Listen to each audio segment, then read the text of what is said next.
මේ වීඩියෝ එකේදී අපි බලන්න යන්නේ pathology of lymph nodes කියන කොටස. ඉස්සෙල්ලාම අපි pathology එක ගැන කතා කරන්න ඉස්සර වෙලා කොහොමද lymphatic system එක හැදිලා තියෙන්නේ කියලා කතා කරලෙමු. අපේ ඇඟේ අනිත් ඕනම system එකක් වගේම lymphatic system එකත් හැදිලා තියෙන්නේ cells වලින්, tissues වලින්, එක එක organs එකට එකතු වෙලා, ඒ වගේම lymphatic vessels. හරියට මේ cardiovascular system එකේ vessels වල blood යනවා වගේ blood vessels වල blood යනවා වගේ lymphatic vessels වල අපිට බලා ගන්න පුළුවන් lymphatic fluid එක සහ විවිධ cells ගමන් කරනවා. ඒ වගේම අපේ lymphatic system එකේ cells තියෙනවා. මේ cells මොනවද කියලා බැලුවොත් lymphocytes, B lymphocytes, T lymphocytes, natural killer cells අපිට බලා ගන්න පුළුවන්. ඒ වගේම antigen presenting cells විශේෂයෙන් T lymphocytes වලට activate වෙන්න නම් අපි දන්නවා antigen presentation වෙන්න ඕනේ. ඒ antigen presenting cells විදිහට dendritic cells, Langerhans cells, macrophages අපිට බලා ගන්න පුළුවන් lymphatic system එකේ cells විදිහට. lymphatic tissue ගත්තාම අපේ මුළු ඇඟේම lymphatic tissues බලා ගන්න පුළුවන් nodular ආකාරයට සහ diffuse විදිහට අපේ ඇඟේ lymphatic tissue බලා ගන්න පුළුවන්. lymphatic organs අපේ ඇඟේ අනිත් ඕනම සිස්ටම් එක organs තියනවා වගේ lymphatic system එකෙත් අපිට පුළුවන් lymphatic organs බලා ගන්න. මොනවද මේ lymph organs කියලා බැලුවොත් එහෙම lymph nodes, spleen එක, bone marrow, thymus මේවා අපිට ගන්න පුළුවන් lymphatic organs විදිහට. ඒ වගේම මම අර කලින් කිව්වා වගේ lymphatic vessels අඩංගු වෙනවා. එක තැනක ඉඳලා තව තැනකට ඔය කියන cells ගමන් කරන්න, lymphatic fluid එක ගමන් කරන්න මෙන්න මේ දේවල් අවශ්‍ය වෙනවා. ඊළඟට අපි බලමු ඇයි අපේ ඇඟට lymphatic system එකක් අවශ්‍ය වෙන්නේ. එහෙම නැත්නම් lymphatic system එකේ function එක මොකක්ද කියලා. අංක 1 monitor body surfaces and fluid compartments. අපේ ඇඟේ මොකක් හරි ආගන්තුක දෙයක් අපේ ඇඟට එනවද? ඔන්න ඔය පිළිබඳව monitor කරන්න ඕනේ. ඔය monitor කරන්නේ lymphatic system එක වගේ. ඒ වගේම එහෙම harmful දෙයක් එනවා නම් අපේ ඇඟට non self කියලා දෙයක්. ඒ කියන්නේ අපේ ඇඟේ නොවන දෙයක්, ආගන්තුක දෙයක් non self කියලා antigen එකක් අඳුරගෙන ඒ antigen එකට එරෙහිව වැඩ කරන එක මෙන්න මේ lymphatic system එකේ function එකක්. ඒ වගේම autoimmune diseases, rheumatic arthritis, type 1 diabetes මේවා ඇති වෙන්නේ lymphatic system එක ආශ්‍රිතව. ඊළඟට අපි බලමු lymphoid organs. මතක ඇති අපි මේකෙදි කතා කරා lymphatic organs ගැන. මේ lymphatic organs අපිට පුළුවන් ප්‍රධාන කොටස් දෙකකට බෙදන්න. primary lymphoid organs සහ secondary lymphoid organs ගැන. ඉස්සෙල්ලාම අපි බලමු මොනවද මේ primary lymphoid organs කියන්නේ කියලා.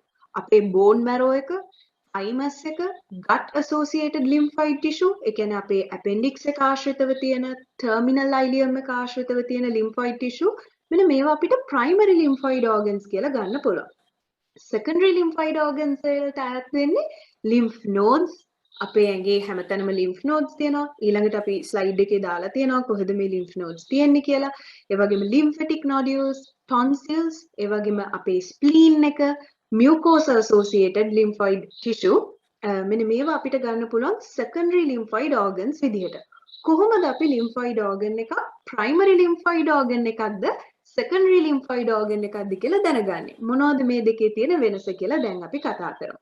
primary lymphoid organ එක කරන ප්‍රධානම දේ තමයි අපි දන්නවා දැන් bone marrow එකේ හදනවා B lymphocytes. හරිද? එතකොට දැන් මේ B lymphocytes අපි ඉස්සෙල්ලාම එයාලා immunocompetent cells බවට පත් කරන්න ඕනේ. immunocompetent cells බවට පත් කරනවා කියලා කියන්නේ පළවෙනියටම අපි කරන්න ඕන ඒගොල්ලන්ට දෙන්න ඕන අධ්‍යාපනය තමයි primary education එකක් දෙන්න ඕනේ. මේ primary lymphoid organs වලට අපි primary education centers කියලා කියනවා. එතකොට මේකෙදි කරන ප්‍රධානම දේ තමයි ඒ සෛලවලට self non self ඒ කියන්නේ අපේ ඇඟේ තියෙන්නේ මොනවද? අපි ඒවට එරෙහිව වැඩ කරන්නේ නැහනේ. අපේ ඇඟට බාහිරින් එන ආගන්තුක non self දෙයක්කට එරෙහිව තමයි අපේ ඇඟේ immune system එක lymphoid organs වැඩ කරන්න ඕනේ. ඒ සඳහා ඔය self ඒවා මොනවද?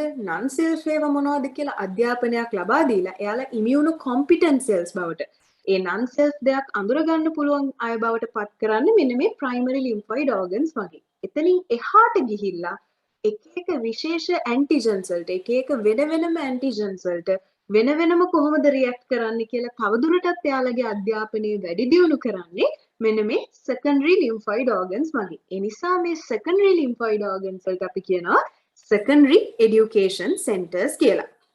එතකොට අපි ගත්තොත් එහෙම මේ primary lymphoid organs වල මම කියවනේ antigen වලට වෙන වෙනම react කරන හැටි differentiate වෙන හැටි කියලා දෙන්නේ නැහැ කියලා. primary lymphoid organ එකකින් කරන්නේ basically self versus non self recognize කරගන්න හැටි කියලා දෙන එක.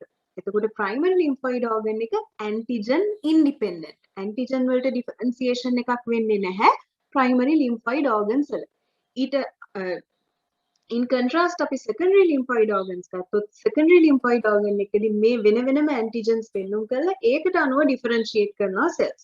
ඒ නිසා අපි secondary lymphoid organs වලට කියනවා antigen dependent activation එකක් වෙනවා කියලා. එතකොට මේකේ antigen dependent activation එකක් වෙනවා primary lymphoid organ එකේ antigen independent activation එකක් වෙනවා.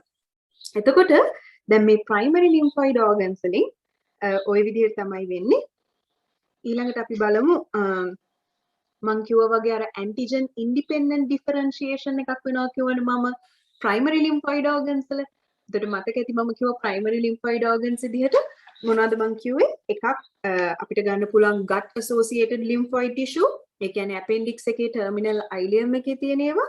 thymus එක bone marrow එක අපිට ගන්න පුළුවන් antigen independent differentiation එකක් වෙනවා කියලා. එතකොට ඕවලදී මොකද වෙන්නේ? අර පළවෙනියටම හැදෙන B lymphocytes, T lymphocytes self versus non self අඳුර ගන්න පුළුවන් කරලා එයාලව immunocompetent cells බවට පත් කරනවා. ඔය හැදෙන immunocompetent cells මේ primary lymphoid organs වලින් enter වෙනවා blood and lymph වලට. blood වලට රුධිරයට ඇතුළු වෙනවා, lymph වලට ඇතුළු වෙලා එයාලා යනවා connective tissues, එහෙම නැත්නම් secondary lymphoid organs වලට, එහෙමත් නැත්නම් epidermis and mucosa. ඔන්න ඔය තැන් වලට ගමන් කරනවා රුධිරය සහ lymph ඔස්සේ. ඉතින් ඔය විදිහට තමයි primary lymphoid organ එකේ ඉඳලා එළියට යන්නේ cells. ඊළඟට antigen dependent activation එක ගැන පොඩ්ඩක් අපි මතක් කරොත් මතක ඇති මම කිව්වා මේක සිද්ධ වෙන්නේ secondary lymphoid organs වල කියලා. ඒතර මොනවද secondary lymphoid organs අපි බලමු. අපි බැලුවා spleen, lymph nodes ඒවා අයත් වෙන්නේ secondary lymphoid organs වලට. ඒතර මේවට එනවා අර කලින් primary lymphoid organs වල ඉඳලා immunocompetent cells. මේ immunocompetent cells එක එක antigens වලට antigens දැක්කහම මේ secondary lymphoid organs වල තියෙන antigens දැක්කහම ඒගොල්ලන් immune effector cells නැත්නම් memory cells බවට පත් වෙනවා. එතකොට එයාලගෙන් තමයි අපිට cell mediated immunity එකක් එහෙමත් නැත්නම් ඒ antigen එකට එරෙහිව humoral response එකක් ඇති කරන්න පුළුවන් වෙන්නේ. ඉතින් මේක තමයි අපි කියන්නේ antigen dependent activation කියලා and proliferation. ඒගොල්ලන්ගේ සෛල සංඛ්‍යාව proliferate වෙන එක. එතකොට මේ සිද්ධ වෙන්නේ secondary lymphoid organs වල. එතකොට මේ තියෙන රූපයක් අපේ ඇඟේ තියෙන එක එක lymph nodes මතක ඇති මම කිව්වා lymph nodes කියලා කියන්නේ secondary lymphoid organ එකක්. lymph nodes වල දැන් අපි කතා කරන්න යන්නේ lymph node එකක් ගැන. මොකද අපි දැන් මේ වීඩියෝ එක ඉස්සරහට කතා කරන්න බලාපොරොත්තු වෙන්නේ lymph nodes වල සිදුවෙන pathology එක ගැන. ඒ නිසා අපි පොඩ්ඩක් lymph nodes ගැන ටිකක් වැඩියෙන් කතා කරොත් මම කිව්වා lymph nodes කියලා කියන්නේ secondary lymphoid organ එකක්. මොනවද lymph nodes වල තියෙන ප්‍රධාන functions කියලා බලුවොත් පළවෙනිම function එක තමයි එයාලා lymph filter කරනවා. අර lymph fluid එක ඒක filter කරලා lymphocytes එක මොකද කරන්නේ antigen එක. මොකක් හරි antigen එකක් එනවා නම් ওই lymph වලින් එන්නේ. එතකොට ওই lymph filter කරලා ඒවා පෙන්눔 කරනවා lymphocytes වලට. එතකොට lymphocytes මොකද වෙන්නේ? ඒ antigen එකට අනුව differentiate වෙලා එයා මොකද කරන්නේ immunity එකක් ඇති කරනවා. ඒ කියන්නේ ඒ antigen එකට එරෙහිව වැඩ කරන්න අවශ්‍ය පියවර ගන්නවා. ඊළඟට provides necessary microenvironment for antigen dependent differentiation. දැන් අපි දන්නවා මේ cells B lymphocytes, T lymphocytes differentiate වෙන්න ඕනේ ඒ antigen එකට අනුකූලව.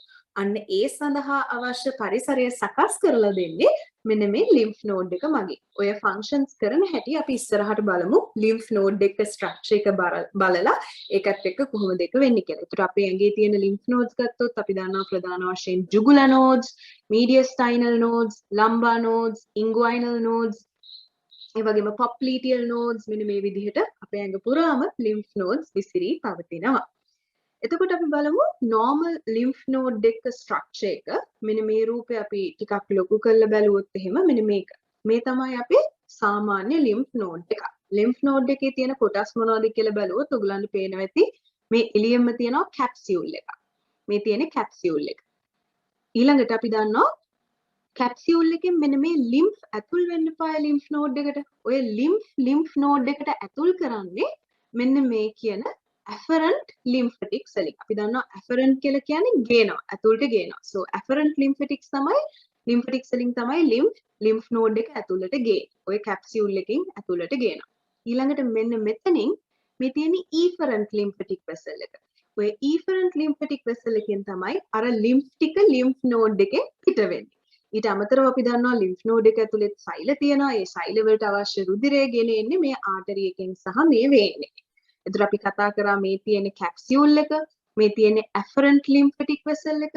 දැන් එතකොට මේ තියෙන capsule එකට වහාම පහලින් මෙන්න මේ තියෙන එකට අපි කියනවා subcapsular sinus එක කියලා.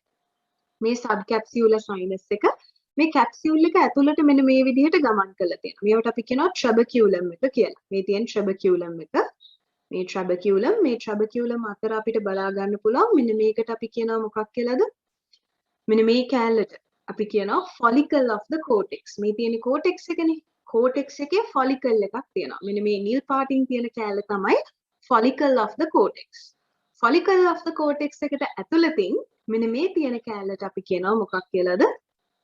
මේ ඇතුලේ තියෙන කැලේ තමයි paracortex එක තියෙන්නේ. එතකොට මේ තියෙන cortex follicular cortex ඊට ඇතුළතින් තියෙනවා paracortex එක. අපි බැලුවොත් එහෙනම් මේකේ පේනවා ඇති B cells කියලා දාලා තියෙනවා. මෙන්න මේ cortex එක follicle of the cortex lymph node එක cortex එකේ මේ follicle එක හැදිලා තියෙන්නේ B cells වලින්. අපි ගත්තොත් paracortex එක හැදිලා තියෙන්නේ T lymphocytes වලින්. T lymphocytes තමයි paracortex එකේ තියෙන්නේ. follicle of the cortex එකේ තියෙන්නේ B lymphocytes. ඊට අමතරව මෙන්න මෙතන ඇතුළෙන්ම මේ තියෙන කැලලට අපි කියනවා මේ ඇතුළෙන්ම තියෙන කැලල තමයි මේ medullary cords. ඊළඟට මෙන්න මේ sinus එක subcapsular sinus එක. මෙන්න මේ තියෙන medulla එකනේ. ඒතර medulla එක ආශ්‍රිතව තියෙන sinus එකට අපි කියනවා medullary sinus එක කියලා. ඊට පස්සේ efferent lymphatics තියෙනවා. ඒතර ආයෙත් සැරයක් අපි බලාගෙන ගියොත් capsule එක තියෙනවා, afferent lymphatic vessel එක තියෙනවා, subcapsular sinus එක තියෙනවා, මේ තියෙන trabeculum එක, මෙතනින් යනවා අපි කියනවා medullary sinus, මේ තියෙන medullary sinus එක, ඊළඟට මෙතන තියෙනවා medulla and efferent lymphatics, මෙන්න මේ තියෙන්නේ follicle of the cortex එකේ මම කිව්වා ප්‍රධාන වශයෙන් තියෙන්නේ B cells, මෙන්න මේ තියෙන්නේ paracortex එක හැදිලා තියෙන්නේ T lymphocytes වලින්, ප්‍රධාන වශයෙන් T lymphocytes වලින්. ඉතින් ওই විදිහට තමයි structure එක හැදිලා තියෙන්නේ. අපි බැලුවොත් එහෙම මේ තියෙන්නේ normal structure of the lymph node. ඔයගලන්ට පේනවා ඉතින් මේ capsule එක, මෙන්න මේ තියෙන්නේ cortex එක. ඒතර cortex එකේ තියෙන follicle එක තමයි මෙන්න මෙතන පෙන්වුම් කරලා තියෙන්නේ. ඒතර මේ තියෙන්නේ cortex එක. මම කිව්වා වගේ මේ follicle of the cortex mainly තියෙන්නේ B cells. අනිත් cells නෑ නෙවෙයි. mainly තියෙන්නේ මේ follicle of the cortex එකේ B cells. ඊළඟට මේ තියෙන්නේ යට තියෙන්නේ මම කිව්වා beneath the follicle of cortex අපි දන්නවා තියෙනවා paracortex එක mainly හැදිලා තියෙන්නේ T cells වලින්. අර between the follicles දෙකක් අතර මේ තියෙන sinus එකට අපි කියනවා trabecular sinus එක කියලා. මෙන්න මේ තියෙන trabecular sinus එක.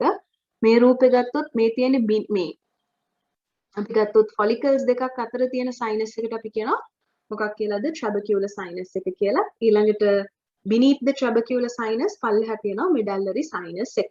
ඉතින් ওই විදිහට තමයි ගමන් කරන්නේ. අපි බැලුවොත් එහෙම කොහොමද මේ lymph node එක ඇතුලේ lymph ගමන් කරන්නේ කියලා මම කිව්වා වගේ afferent lymphatic vessel එකෙන් මොකද වෙන්නේ? lymph ඇතුල් වෙනවා. ඊට පස්සේ ඇතුල් වෙනවා subcapsular sinus එකට. subcapsular sinus එකෙන් යා ගමන් කරනවා මේ lymph තරලය ගමන් කරනවා ඊට පස්සේ මේ trabecular sinus එකෙන්. trabecular sinus එකෙන් මොකද වෙන්නේ? ඊට පස්සේ ගමන් කරනවා medullary sinus එකට. medullary sinus එකෙන් මොකද වෙන්නේ? එතනින් එහාට තියෙන efferent lymphatics වලින් එළියට ගමන් කරනවා. lymph node එකෙන් එළියට ගමන් කරනවා. ඉතින් ඔය lymph ගමන් කරන ගමන් අපි දන්නවා මෙන්න මේ follicle එකේ තියෙනවා B cells, paracortex එකේ තියෙනවා T cells. අන්න ඔය T cells මොකද වෙන්නේ? මේ lymph එක්ක එන antigen වලට මුහුණ දෙනවා. ඊට පස්සේ ඒ ආශ්‍රිතව වෙන differentiation එක වෙලා ඒවට එරෙහිව immunity එක ඇති කරනවා. එතන මම කිව්වා වගේ පොඩ්ඩක් අපි මතක් කරගෙන ගියොත් lymphoid circulation එක මම කිව්වා blood stream එකට I can lymphoid circulation in the body occurs. ඒ කියන්නේ lymphoid circulation එක lymphatic vessels වලින් විතරක්ම නෙවෙයි blood stream එක blood හරහා ගමන් කරනවා. අපි ගත්තාම මේ හැම lymph node එකක්ම ඊළඟ group එකක් එක්ක ඒ කියන්නේ එක lymph node එකක් තව lymph node එකක් එක්ක connect කරනවා මෙන්න මේ lymphatic vessels මගින්. ඒක පැහැදිලිව පේනවා මෙන්න මේ රූපය මගින්. ඉතින් ওই ටික තමයි අපිට දැනගන්න තියෙන්නේ anatomy එක ගැන. එතකොට මම කිව්වා වගේ lymphocytes and macrophages pass easily between these sinuses and the tissue of the lymph node. අර sinuses හරහා මේ lymphocytes macrophages ඊටාම පහසුවෙන් ගමන් කරනවා. macrophages වලින් මොකද කරන්නේ? macrophages කියන්නේ antigen presenting cells. එතකොට මේ macrophages මොකද කරන්නේ? sinuses වලින් යන antigens මොකද කරන්නේ? හොඳට monitor කරනවා. ඊට පස්සේ එහෙම antigen එකක් දැක්ක ගමන් ඒ macrophage එකේ antigen එක phagocytose කරලා ඒවා present කරනවා T cells වලට සහ B cells වලට. ඉතින් මේක තමයි සිද්ධ වෙන්නේ lymph node එකක් මගින්. දැන් ඔයගලන් පැහැදිලි ඇති කොහොමද lymph node එකක් මගින් lymph filter කරනවා කියලා කරන්නේ. එතකොට T cells and B cells පොඩ්ඩක් අපි මතක් කරොත් කොහෙද T cells හැදෙන්නේ? T cells ගත්තහම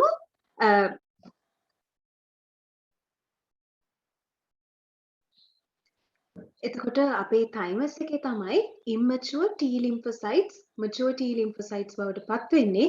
ඒත් එක්කම අපි ගත්තාම spleen එකේ සහ lymph nodes වල තමයි immature B lymphocytes mature B lymphocytes බවට පත් වෙන්නේ. අපි පොඩ්ඩක් බලමු කොහොමද B lymphocyte එකක් හැදෙන්නේ මූලික ඉඳලා. එතකොට අපි ගත්තාම මම කිව්වා පළවෙනියටම B cells හැදෙන්නේ B lymphocyte එකක් හැදෙන්නේ bone marrow වල primary lymphoid organ එකේ තමයි හැදෙන්නේ. එතකොට මේ primary lymphoid organ එක තමයි bone marrow එක. bone marrow එකේ තියෙනවා stem cell එකක්. stem cell එක පරිවර්තනය වෙනවා lymphoid progenitor cell එකක් බවට. ඔය lymphoid progenitor cell එක progenitor B cell එකක් බවට පත් වෙනවා. ඔය progenitor B cell එක pre B cell එකක් බවට පත් වෙනවා. ඔය pre B cell එක immature B cell එකක් බවට පත් වෙනවා. එතකොට මේ steps ටික ඔක්කොම සිද්ධ වෙන්නේ bone marrow එකේ. ඔය හැදිච්ච immature B cell එක එක්ක lymph ඔස්සේ එහෙම නැත්නම් blood ඔස්සේ මොකද වෙන්නේ? lymphoid tissue එකකට. එහෙම නැත්නම් secondary lymphoid organ එකකට ගමන් කරනවා. ඒක spleen එක වෙන්න පුළුවන් නැත්නම් lymph node එකක් වෙන්න පුළුවන්. ඒ lymphoid tissue එකට ගියාට පස්සේ මෙන්න මේ immature B cell එක මොකද වෙන්නේ? mature naive B cell එකක් බවට පත් වෙනවා. ඊළඟට මොකද වෙන්නේ? මේ mature naive B cell එක දැන් තියෙන්නේ මතක ඇති lymph node එකේ follicle එක ඇතුලේ. ওই lymph node එකේ follicle එකේ මැද තියෙන කොටසට අපි කියනවා lymph node එකේ follicle එකේ මේ මැද කොටස තියෙනවා මේකට අපි කියනවා germinal center එක කියලා. ඔය immature naive B cell එක මේ germinal center එකේදී මොකද වෙන්නේ?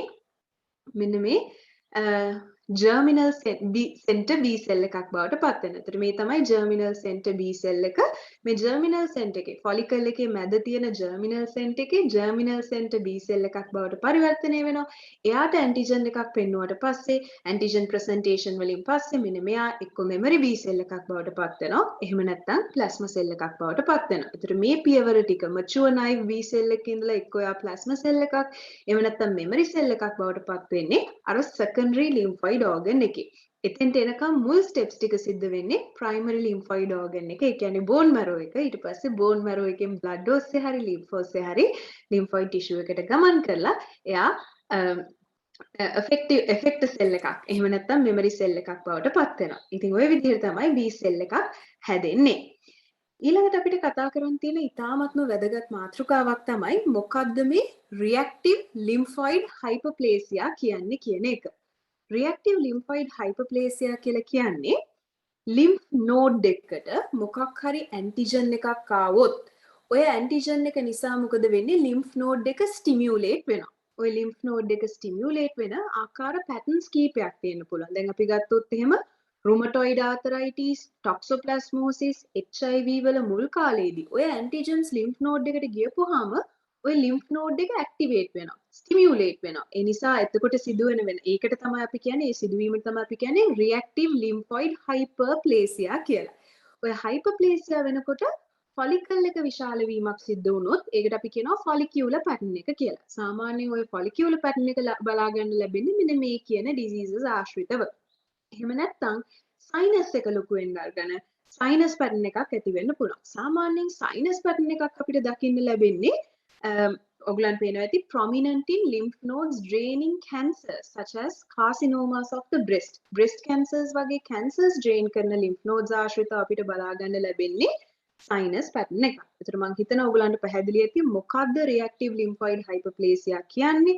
reactive lymphoid hyperplasia කියන්නේ මොකක් හරි stimuli එකක්, මොකක් හරි antigen එකක් lymph node එකට ගිහිල්ලා ඒ lymph node එක උත්තේජනය කරපුවාම stimulate කරපුවාම එයා මොකද වෙන්නේ? lymph node එකේ different patterns වලට different ඒ කියන්නේ patterns දෙකකට මේ විදිහට lymph node එක react කරනවා. lymph node එකේ hyperplasia එකක් ඇති වෙනවා. ඒකට follicular hyperplasia වලදී ඔයගලන්ට බලා ගන්න පුළුවන් අර තියෙන follicles මතක ඇති අපි කතා කරා lymph node එකේ තියෙන follicles enlarge වෙනවා. මේ තියෙන follicles නේ මේ නිල් පාටින් පෙන්නලා තියෙන කොටස තමයි අපි කියන්නේ follicles කියලා. මේ follicles enlarge වෙන්න ගන්නවා. අන්න ඒ නිසා තමයි follicular pattern කියන නම ඇවිල්ලා තියෙන්නේ. ඒතර follicles enlarge වෙන්න ගන්නවා. oddly shaped follicles ඇති වෙනවා. prominent germinal centers. මෙන්න මේක තමයි අපි කියන්නේ germinal center එක කියලා. මෙන්න මේ germinal centers follicles ඇතුලේ තියෙන germinal centers prominent වෙන්න ගන්නවා. ඒත් එක්කම අපි ගත්තාම tingible body macrophages. tingible body macrophages කියන්නේ ඔය germinal centers වල තියෙන macrophages. ඒ macrophages අර antigens phagocytose කරලා අපිට බලා ගන්න පුළුවන් ගොඩක් nuclear debris. phagocytic macrophages containing nuclear debris. ඒවා තමයි tingible body macrophages කියලා කියන්නේ. ඒ වගේම අපිට බලා ගන්න පුළුවන් non homogeneous lymphoid population එක එක lymphoid cells තියෙනවා. ඒත් එක්කම අපිට ගොඩක් mitosis බලා ගන්න පුළුවන්. මොකද දැන් මේක reactivate වෙලා තියෙන්නේ. ඒ වගේම මේ follicles වල තියෙන cells වල surface එකේ අපිට immunoglobulins බලා ගන්න පුළුවන්. polyclonal surface immunoglobulins. ඒතර මම කලින් කිව්වා වගේ follicular pattern එක අපිට දකින්න ලැබෙන්නේ rheumatoid arthritis, toxoplasmosis, early stages of infections in HIV. sinus pattern එකේදී මොකද වෙන්නේ? මෙන්න මේ sinuses අපි කතා කරානේ මේ තියෙන subcapsular sinus, medullary sinus, trabecular sinus මෙන්න මේ sinuses විශාල වෙන්න ගන්නවා. ඇයි sinuses විශාල වෙන්නේ? ඕකේ තියෙන macrophages, ඔය sinuses වල තියෙන histiocytes සංඛ්‍යාව වැඩි වෙන්න ගන්නවා. අන්න ඒ නිසා prominent sinuses බලා ගන්න පුළුවන්.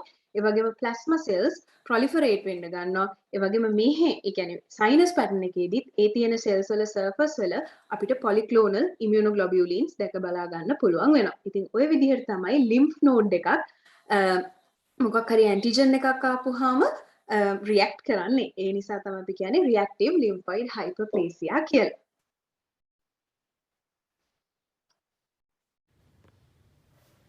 හරි. අපි කලින් කොටසෙන් අපි lymph node එකේ anatomy එක ගැන කතා කරා. මේ කොටසින් අපි කතා කරන්න බලාපොරොත්තු වෙන්නේ lymph node pathology එක ගැන. එතකොට අපි ගත්තාම lymph node pathology. lymph node pathology එක ගැන කතා කරනකොට මම මෙතනදී පළවෙනියට basic outline එකක් දෙන්නම්. අපි මොකද්ද දැන් මෙතනින් ඉස්සරහට කතා කරගෙන යන්නේ කියලා. lymph node pathology එක ගත්තාම අපිට ප්‍රධාන වශයෙන් අධ්‍යයනයේ පහසුව සඳහා මම මේක දෙකට බෙදන්නම්. benign, malignant.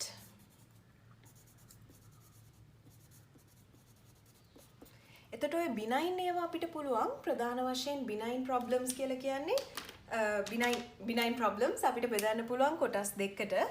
එකක් infections, ඒ කියන්නේ අපේ lymph node එකට infections වලින් ඇති වෙන්න පුළුවන් බලපෑම්. සහ අපි කතා කරනවා ඊළඟට lymphadenopathies associated with clinical syndromes. lymphadenopathies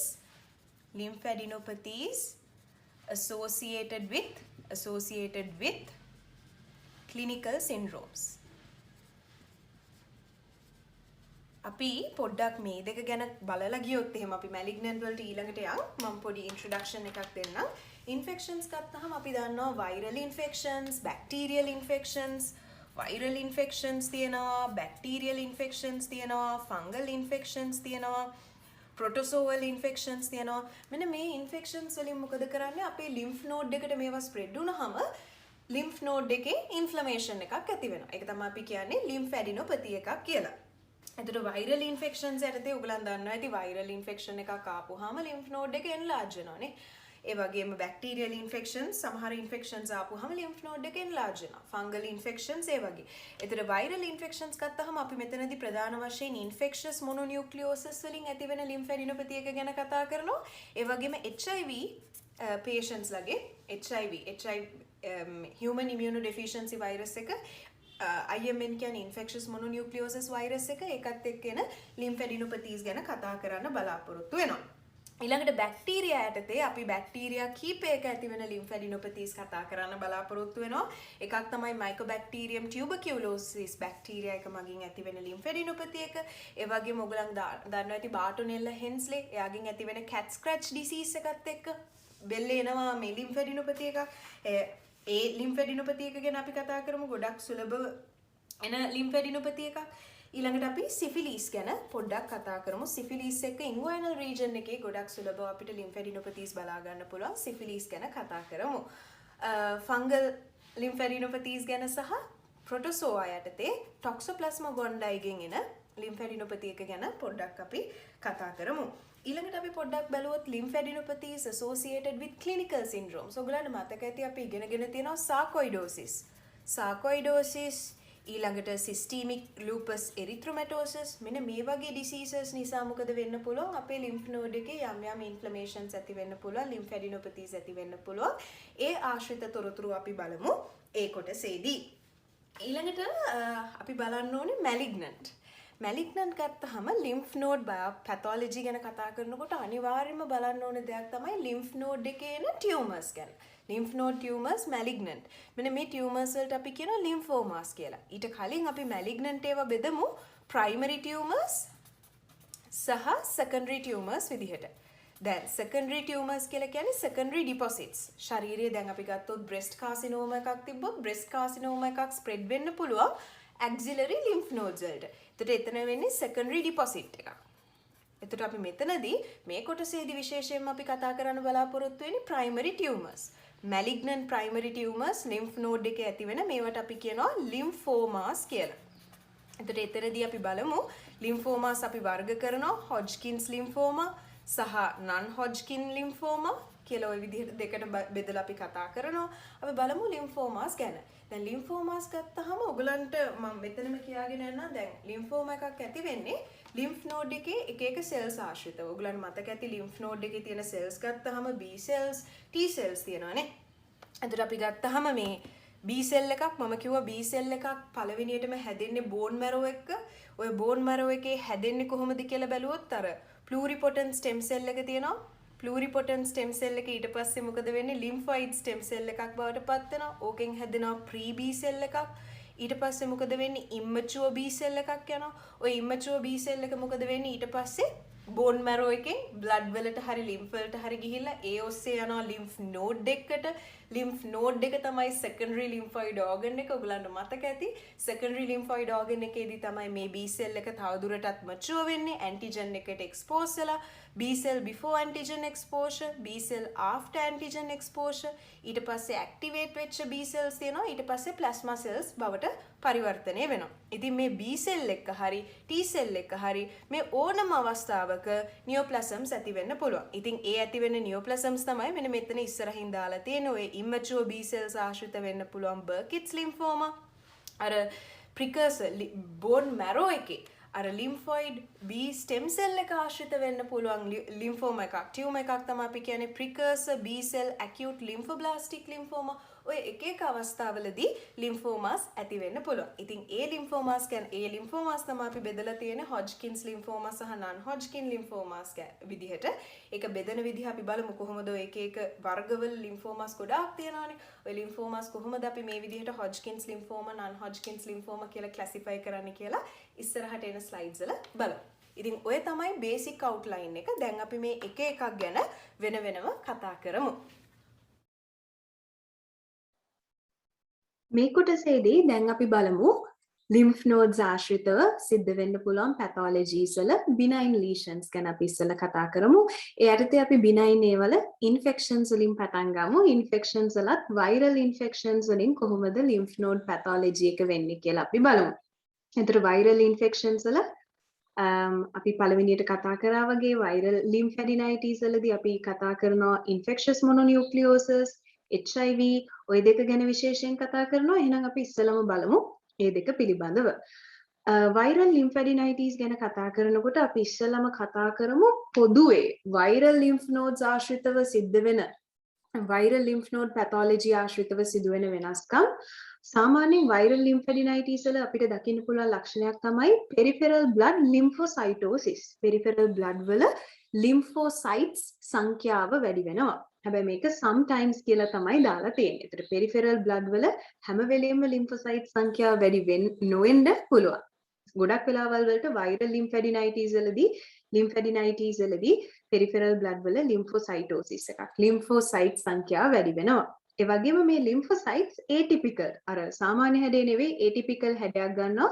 ඒ වගේම ඔයගලන්ට මතක ඇති මම කිව්වා lymph node එකේ paracortex එක. lymph node එකේ paracortex එකේ සුලභව තියෙන සෛල වර්ගය මොකක්ද කියලා බලුවොත් අපි කිව්වා T cells කියලා. ඔය paracortex එකට අපි කියනවා T cell zone කියලාත්. මොකද T cells වැඩි නිසා viral lymphadenitis වලදී ඔය paracortex එක විශාල වෙනවා. expanded paracortex. motile pattern කියන්නේ නිකන් පැල්ලම් වගේ තමයි දකින්න ලැබෙන්නේ. ඒ වගේම තව විශේෂම ලක්ෂණයක් තමයි අපිට immunoblast සහ Reed Sternberg like cells RS like cells කියලා කියන්නේ සාමාන්‍යයෙන් Reed Sternberg cells අපිට දකින්න ලැබෙන්නේ lymphomas වල. අපි ඉස්සරහට කතා කරමු මොකද්ද මේ Reed Sternberg cell එකක් කියලා. හැබැයි viral lymphadenitis වලදී Reed Sternberg වගේ cells දැක බලා ගන්න පුළුවන්. Reed Sternberg cells are seen in lymphomas. අපි ඉස්සරහට කතා කරමු lymphomas ගැන කතා කරනකොට මෙන්න මේ වගේ cells දැක බලා ගන්න පුළුවන්. Reed Sternberg like cells දැක බලා ගන්න පුළුවන් viral lymphadenitis වලදී. ඊළඟට virus specific findings AA virus එකට අදාළ findings අපිට බලා ගන්න පුළුවන් මේ lymphadenitis එකට අමතරව such as large cells. දැන් අපි ගත්තොත් cytomegalovirus එකේ ඔයගලන්ට මතක ඇති GSM එකේ infection වලදී අපි කතා කරා cytomegalovirus එකේ cells ඇතුලේ intranuclear inclusions බලා ගන්න පුළුවන්. ඉතින් ඒ cells වලට අදාළ findings අපිට දැක බලා ගන්න පුළුවන්. එතකොට අපි ගත්තොත් මොන viruses ද මේ වගේ lymphadenitis එකක් lymph node එකේ inflammation එකක් ඇති කරන්නේ කියලා මම කලිනුත් කිව්වා. infectious mononucleosis, cytomegalovirus, herpes simplex virus, varicella zoster virus, measles virus, HIV viruses වලට ඔය virus කීපයක උදාහරණ තමයි අපි මෙතන දීලා තියෙන්නේ viral lymphadenitis ඇති කරන්න පුළුවන්. ඒ අතරින් අපි විශේෂයෙන් බලමු infectious mononucleosis සහ HIV පිළිබඳව. ඉස්සෙල්ලාම අපි කතා කරොත් infectious mononucleosis වලදී කොහොමද lymph node එක involve වෙන්නේ මොන වගේ pathology එකක්ද තියෙන්නේ කියලා අපි බැලුවොත් එහෙම පොඩ්ඩක් මතක් කරගෙන ගියොත් infectious mononucleosis එක ඇති කරන virus එක තමයි Epstein-Barr virus එක. මේක self limiting infection එකක්. ඒ කියන්නේ අපිට treat කරන්න අවශ්‍ය නැහැ අපේ ඇඟින්ම සති 3ක් විතර ගියපුවාම self limiting infection එකක්. ප්‍රධාන clinical features මොනවද කියලා බැලුවොත් සාමාන්‍ය infectious mononucleosis හැදෙන්නේ young adults ලගේ. ඒගොල්ලන්ගේ අපිට දකින්න පුළුවන් febrile උණ තියනවා exudative pharyngitis එකක්. ඒ වගේම බෙල්ලේ cervical lymphadenopathy අපිට බලා ගන්න පුළුවන් lymph node එක enlarge වෙනවා බෙල්ලේ cervical lymphadenopathy. ඒ වගේම spleen එක enlarge වෙනවා splenomegaly එකක් බලා ගන්න පුළුවන්. infectious mononucleosis වල මතක තියාගන්න ඕන විශේෂම කාරණාව තමයි infectious mononucleosis sometimes ගොඩක් වෙලාවට අපි ගත්තාම lymphoma එකක් එහෙම නැත්නම් acute leukemia එකක් අනුකරණය කරනවා. ඒ ලක්ෂණ අපිට දැක බලා ගන්න පුළුවන් infectious mononucleosis වල. ඒ නිසා අපි අනිවාර්යයෙන්ම දැනගන්න ඕනේ කොහොමද infectious mononucleosis අපි වෙන් කර හඳුනගන්නේ මෙන්න මේ lymphoma එකකින් සහ acute leukemia එකකින් කියලා. ඒ සඳහා අපි දන්නවා මේ it is important to exclude infectious mononucleosis before doing a biopsy. lymphoma එකට එහෙම නැත්නම් acute leukemia එකට biopsy එකක් කරන්න කලින් අපි මේක infectious mononucleosis නෙවෙයි කියලා බැහැර කරන්න අනිවාර්යයෙන්ම infectious mononucleosis ද කියලා බලන්න අපි කරන test එක තමයි monospot test එක. එහෙම නැත්නම් අපි මේකට කියනවා Paul Bunnell test එක කියලා. මේ test එක කරන්න ඕනේ.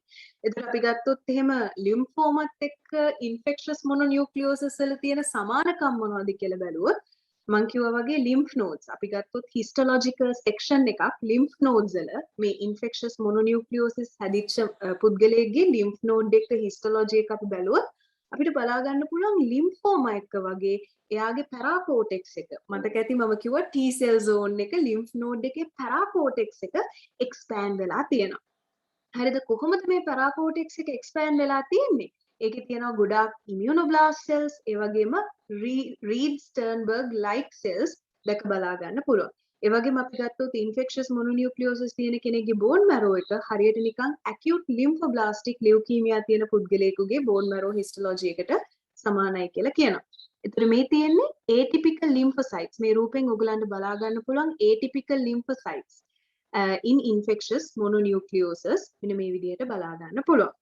ඒ නිසා අනිවාර්යයෙන්ම වෙන් කරගෙන ඉන්න ඕනේ infectious mononucleosis එකක්ද එහෙම නැත්නම් lymphoma acute leukemia එකක්ද කියලා. මොකද treatment එක සෑහෙන වෙනස්. ඒකට infectious mononucleosis කියන කෙනෙකුට වැරදිලා අඳුරගෙන ඒක acute leukemia එකක් කියලා acute leukemia එකේ treatments දුන්නොත් එහෙම ඒ පුද්ගලයාට ප්‍රශ්නයක් ඇති වෙන්න පුළුවන්. ඒ නිසා අනිවාර්යයෙන්ම ඒක වෙන් කර හඳුනා ගන්න ඕනේ. ඊළඟට අපි බලමු HIV lymphadenitis. HIV තියෙන පුද්ගලයෙකුගේ lymph node එකේ ඇතිවෙන inflammation එක පිළිබඳව මේකට අපි කියනවා generalized lymphadenopathy එකක් කියලා. දැන් අපි ගත්තොත් එහෙම පොදුවේ lymph node එකේ ඇතිවෙන pathologies ගැන කතා කරනකොට අපිට වර්ගීකරණය කරන්න පුළුවන් එක විදිහක් තමයි අර අපි වෙන් කරා වගේ benign malignant.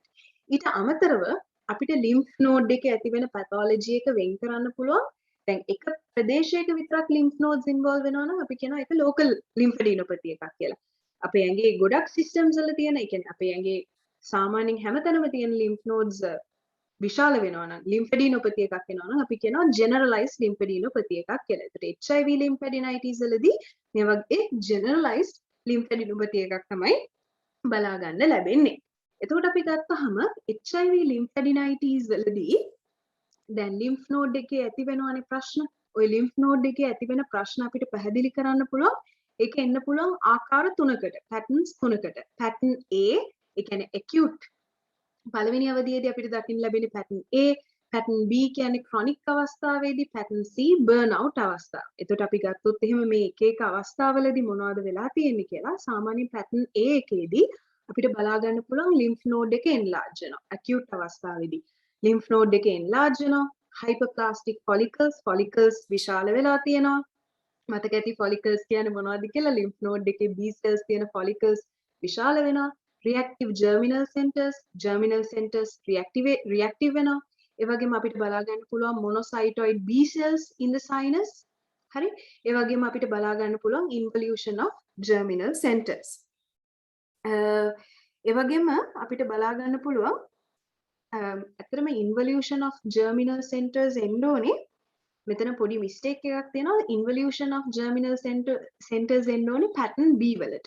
pattern B වල තමයි අපිට involution of germinal centers බලා ගන්න ලැබෙන්නේ. pattern A වල අපිට දකින්න ලැබෙන්නේ reactive germinal center එකක්. pattern B කියලා කියන්නේ chronic අවස්ථාවේදී HIV වල chronic අවස්ථාවේදී අපිට දකින්න පුළුවන් මේ lymphadenopathy එක. ඒකේ අපිට බලා ගන්න පුළුවන් lymphocytes ප්‍රමාණය, lymphocytes depletion එකක් බලා ගන්න පුළුවන්.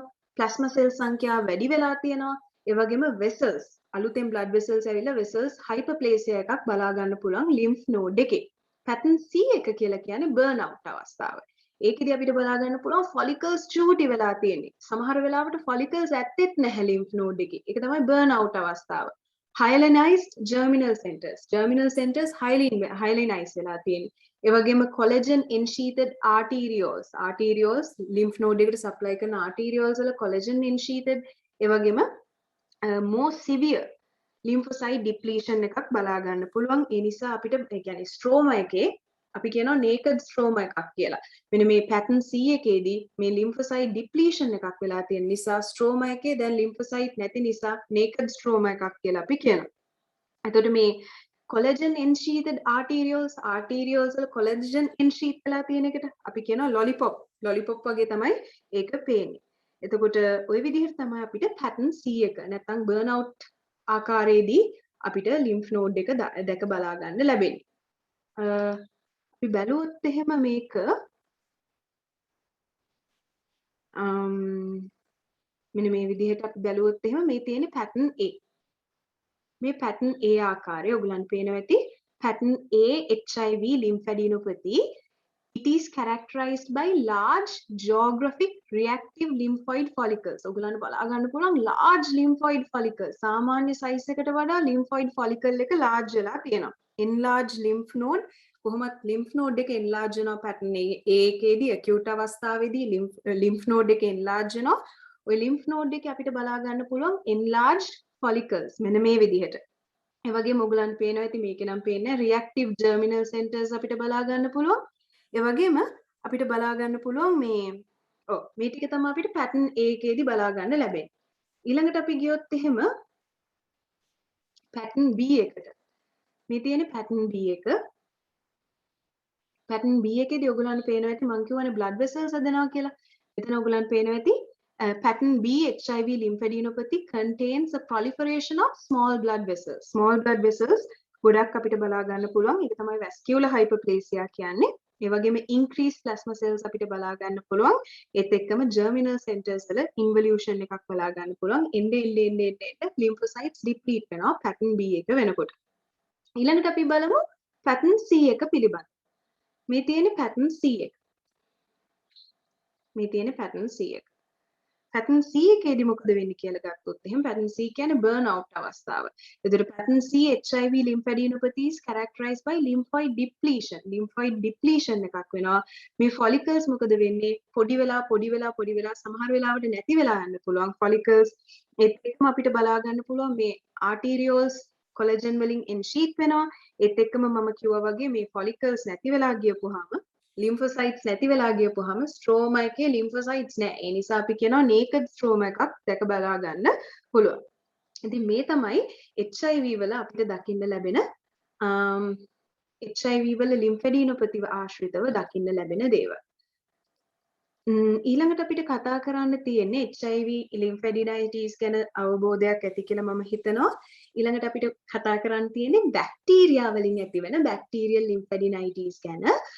Bacterial lymphadenitis ඇති කරන්න පුළුවන් Mycobacterium tuberculosis බැක්ටීරියා එකට. ඒ වගේම අපි කතා කරනවා cat scratch disease ඇති කරන්නේ Bartonella hensleigh කියන බැක්ටීරියා එක මගින්. ඒ වගේම සාමාන්‍ය ordinary bacterial infection එකක් මගිනුත් අපි දන්නවා lymph node එකක් inflammation වෙන්න පුළුවන්. එතකොට අපි ගත්තාම ඊට අමතරව syphilis, Whipple's disease මෙන්න මේවා මගින් bacterial lymphadenitis එකක් ඇති වෙන්න පුළුවන්. අපි කතා කරමු ඉස්සෙල්ලාම Mycobacterial lymphadenitis ගැන. එතකොට මේ කොටසේදී අපි කතා කරන්නේ Mycobacteria වලින් කොහොමද lymph node enlargement එකක් සහ lymph node inflammation එකක් ඇති වෙන්නේ කියලා. මේක ඇති කරන්නේ අපි දන්නවා අපි කවුරුත් දන්න Mycobacterium tuberculosis මගින්. මොකද්ද lymph node එකට වෙන්නේ කියලා බලුවොත් lymph node එක enlarge වෙනවා. matted caseating lymph node එකක් caseation එකක් සිද්ධ වෙනවා. මේ අර අනිත් විදිහටම අපි සාමාන්‍යයෙන් tuberculosis වල pathology කතා කරලා තියෙනවානේ. ඒ විදිහටම central caseating necrosis එකක් වට කරගෙන තියෙනවා Langerhans giant cells, epithelioid cells, lymphocytes towards the periphery තමයි වැඩිපුර බලා ගන්න ලැබෙන්නේ. මේ විදිහට caseating granulomas බලා ගන්න පුළුවන් lymph node එක ඇතුලේ. ඒ වගේම අපි දන්නවා Mycobacterium leprae මගිනුත් මේ විදිහටම non tuberculous Mycobacterial lymphadenitis එකක් ඇති කරන්න පුළුවන්. ඊළඟට අපි පොඩ්ඩක් කතා කරමු cat scratch lymphadenitis ගැන. cat scratch lymphadenitis ඇති කරන්නේ Bartonella hensleigh කියන බැක්ටීරියා එක මගින්. අපි දන්නවා cat scratch disease එක contact with cats ලත් එක්ක contact වුණාම තමයි එයාලගේ නමේ කියවන විදිහට මේ බැක්ටීරියා එක එන්නේ. එතකොට මේකෙදි මොකද්ද වෙන්නේ කියලා බලුවොත් එහෙම unilateral matted lymph nodes තමයි බලා ගන්න ලැබෙන්නේ. ඒ වගේම necrotizing suppurating granuloma එකක් අපිට බලා ගන්න පුළුවන්. ඒ කියන්නේ lymph node එක ඇතුලේ granuloma එකක් එනවා. necrotizing suppurating granuloma එකක්. මැද central microabscesses තියෙනවා. අර suppuration කරන්න ඒ suppuration වල neutrophils ඒ වට කරගෙන histiocytes දැක බලා ගන්න පුළුවන්. මේක disseminated disease එකක් හැමතැනම disseminate වෙන්න පුළුවන්. AIDS වගේ තියෙන patient කෙනෙකුට මේ cat scratch lymphadenitis ආවොත්. ඊළඟට අපි පොඩ්ඩක් කතා කරමු bacterial infections වල අපි කතා කරා Mycobacterium tuberculosis, ඒ වගේම cat scratch disease. ඊළඟට විශේෂයෙන් පොඩ්ඩක් අපි syphilitic lymphadenitis ගැනත් විස්තරාත්මකව බලමු. අපි දන්නවා syphilis හැදෙන්නේ Treponema pallidum කියන බැක්ටීරියා එක මගින්. මෙතනදී අපි දන්නවා inguinal region එකේ lymphadenopathy එක ගොඩක් common. inguinal region එකේ lymphadenopathy එක තමයි ගොඩක් common. අපිට බලා ගන්න පුළුවන් මේකේ follicular hyperplasia එකක්. මතක ඇති මම කිව්වා මොකද්ද follicular hyperplasia කියන්නේ කියලා. ඒ වගේම perivascular lymphoplastic infiltrate එකක් ඇති වෙන්න පුළුවන්. plasma cells ගොඩාක් අපිට clusters sheets විදිහට බලා ගන්න පුළුවන් lymph node එක ඇතුලේ. ඒ වගේම epithelioid granulomas බලා ගන්න පුළුවන්. capsular fibrosis with infiltrating plasma cells බලා ගන්න පුළුවන්. ඉතින් මේ ටික තමයි අපිට syphilitic lymphadenitis තියෙන පුද්ගලයෙකුගේ lymph node එකේ බලා ගන්න ලැබෙන්නේ. පොඩ්ඩක් අපි කතා කරොත් fungal lymphadenitis. fungus නිසා ඇති වෙන lymph node inflammations ගැන cryptococcus, histoplasma, coccidiomycosis, pneumocystis මෙන්න මේ කියන fungi මගින් අපිට පුළුවන් fungal lymphadenitis එකක් බලා ගන්න. මෙන්න මේ රූපේ පෙන්නලා තියෙන්නේ coccidiomycosis මගින් ඇති වෙන lymph node එකේ තියෙන fungal lymphadenitis එකක්. ඒතර ගොඩාක් වෙලාවට කාගෙද මේ fungal lymphadenitis බලා ගන්න පුළුවන් වෙන්නේ කියලා බැලුවොත් immune suppressed patients ලගේ තමයි ගොඩක් වෙලාවට මේ fungal infections දැක බලා ගන්න ලැබෙන්නේ. අපිට බලා ගන්න පුළුවන් මෙන්න මේ spores. උලන් පේනවා ඇති fungal spores. එහෙම නැත්නම් hyphae. ඒ hyphae කියන දේවල් දැක බලා ගන්න පුළුවන් histological view එකක් ගත්තොත් tissues වල.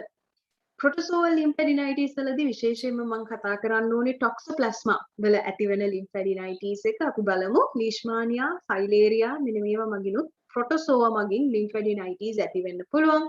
toxoplasma lymphadenitis ටිකක් විස්තරාත්මකව අපි කතා කරොත් ඔයගලන්ට මතක ඇති toxoplasma lymphadenitis toxoplasma වල definitive host වෙන්නේ cat. එතකොට අපි තමයි intermediate host වෙන්නේ. ඒ cat ගෙන් තමයි එන්නේ. posterior cervical lymph nodes තමයි ගොඩාක් වෙලාවට මේකෙදි affect වෙන්නේ. toxoplasma lymphadenitis වලදී ඒ කියන්නේ neck එකේ posterior cervical lymph nodes තමයි affect වෙන්නේ. මෙතනදී lymph node එකේ වෙනස්කම් මොනවද කියලා බැලුවොත් අපිට බලා ගන්න පුළුවන් germinal centers reactive වෙනවා. ඒ වගේම perifollicular සහ intrafollicular epithelioid follicles ඇතුලේ සහ follicles වටේට අපිට බලා ගන්න පුළුවන් epithelioid histiocytes ඒ වගේම patches of monocytoid cells in the sinus. මතකද lymph node එකේ sinus එක? lymph node එකේ sinus එකේ අපිට බලා ගන්න පුළුවන් monocytoid cells patches of monocytoid cells බලා ගන්න පුළුවන්. මොනවද මේ monocytoid cells කියලා බැලුවොත් subsets of B cells. B cells වලම subset එකක් that may be recognized in several reactive lymph nodes. සමහර reactive lymph nodes වල අපිට බලා ගන්න පුළුවන් B cell subset එකක් තමයි monocytoid cells කියලා කියන්නේ. ඉතින් මේවා අපිට බලා ගන්න පුළුවන් toxoplasma lymphadenitis වලදී lymph node එකේ.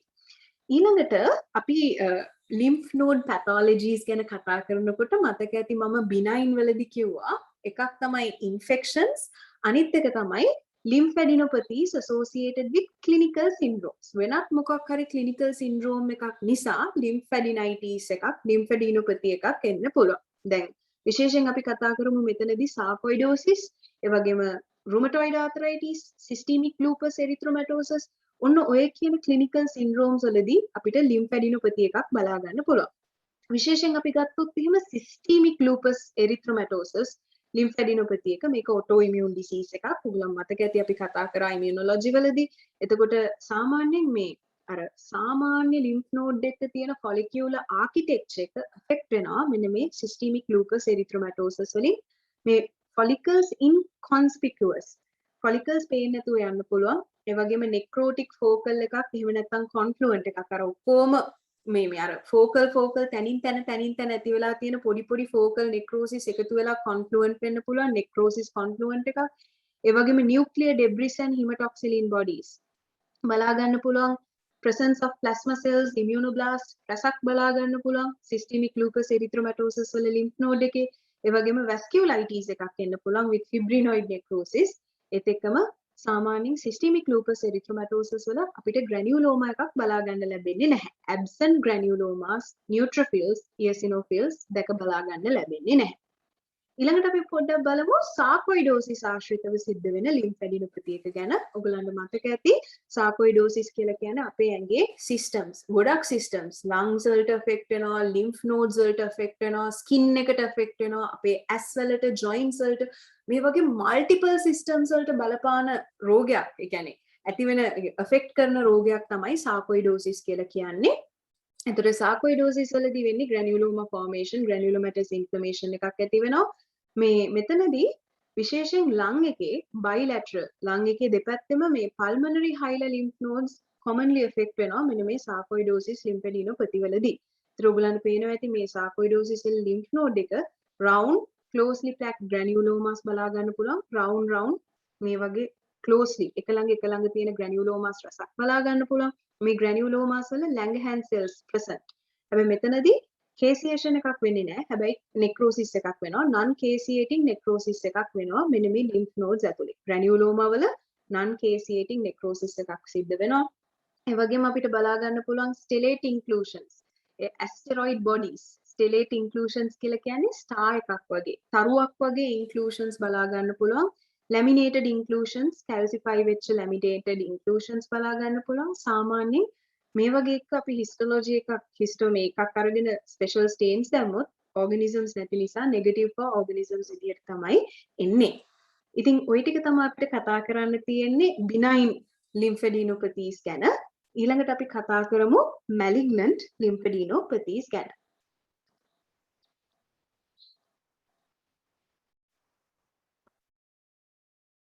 දැන් අපි බලන්න යන්නේ මේ කොටසේ අන්තිම කොටස. දැන් අපි බලන්න යන්නේ lymph nodes pathology වල malignant diseases මොනවද කියලා. එතකොට malignant diseases of lymph nodes ගැන කතා කරනකොට අපිට මේ malignant diseases බෙදන්න පුළුවන් නැවත කොටස් දෙකකට. එකක් තමයි primary lymphoid tumors, අනිත් එක තමයි secondary deposits of tumors. දැන් අපි පොඩ්ඩක් secondary deposits of tumors අපි වැඩි කතා කරන්නේ නැහැ. මෙතනදී අපි ප්‍රධාන අවධානයක් යොමු කරන්නේ primary lymphoid tumors. ඒ කියන්නේ lymph node එකේ එන tumors. ඒවට අපි කියනවා lymphomas කියලා. lymphoma ගැන තමයි අපි ගොඩක් අවධානය යොමු කරන්නේ. secondary deposit tumors කියලා කියන්නේ දැන් breast carcinoma එකක් නම් ඒකේ තියෙන tumor cells spread වෙන්න පුළුවන් axillary lymph nodes වලට.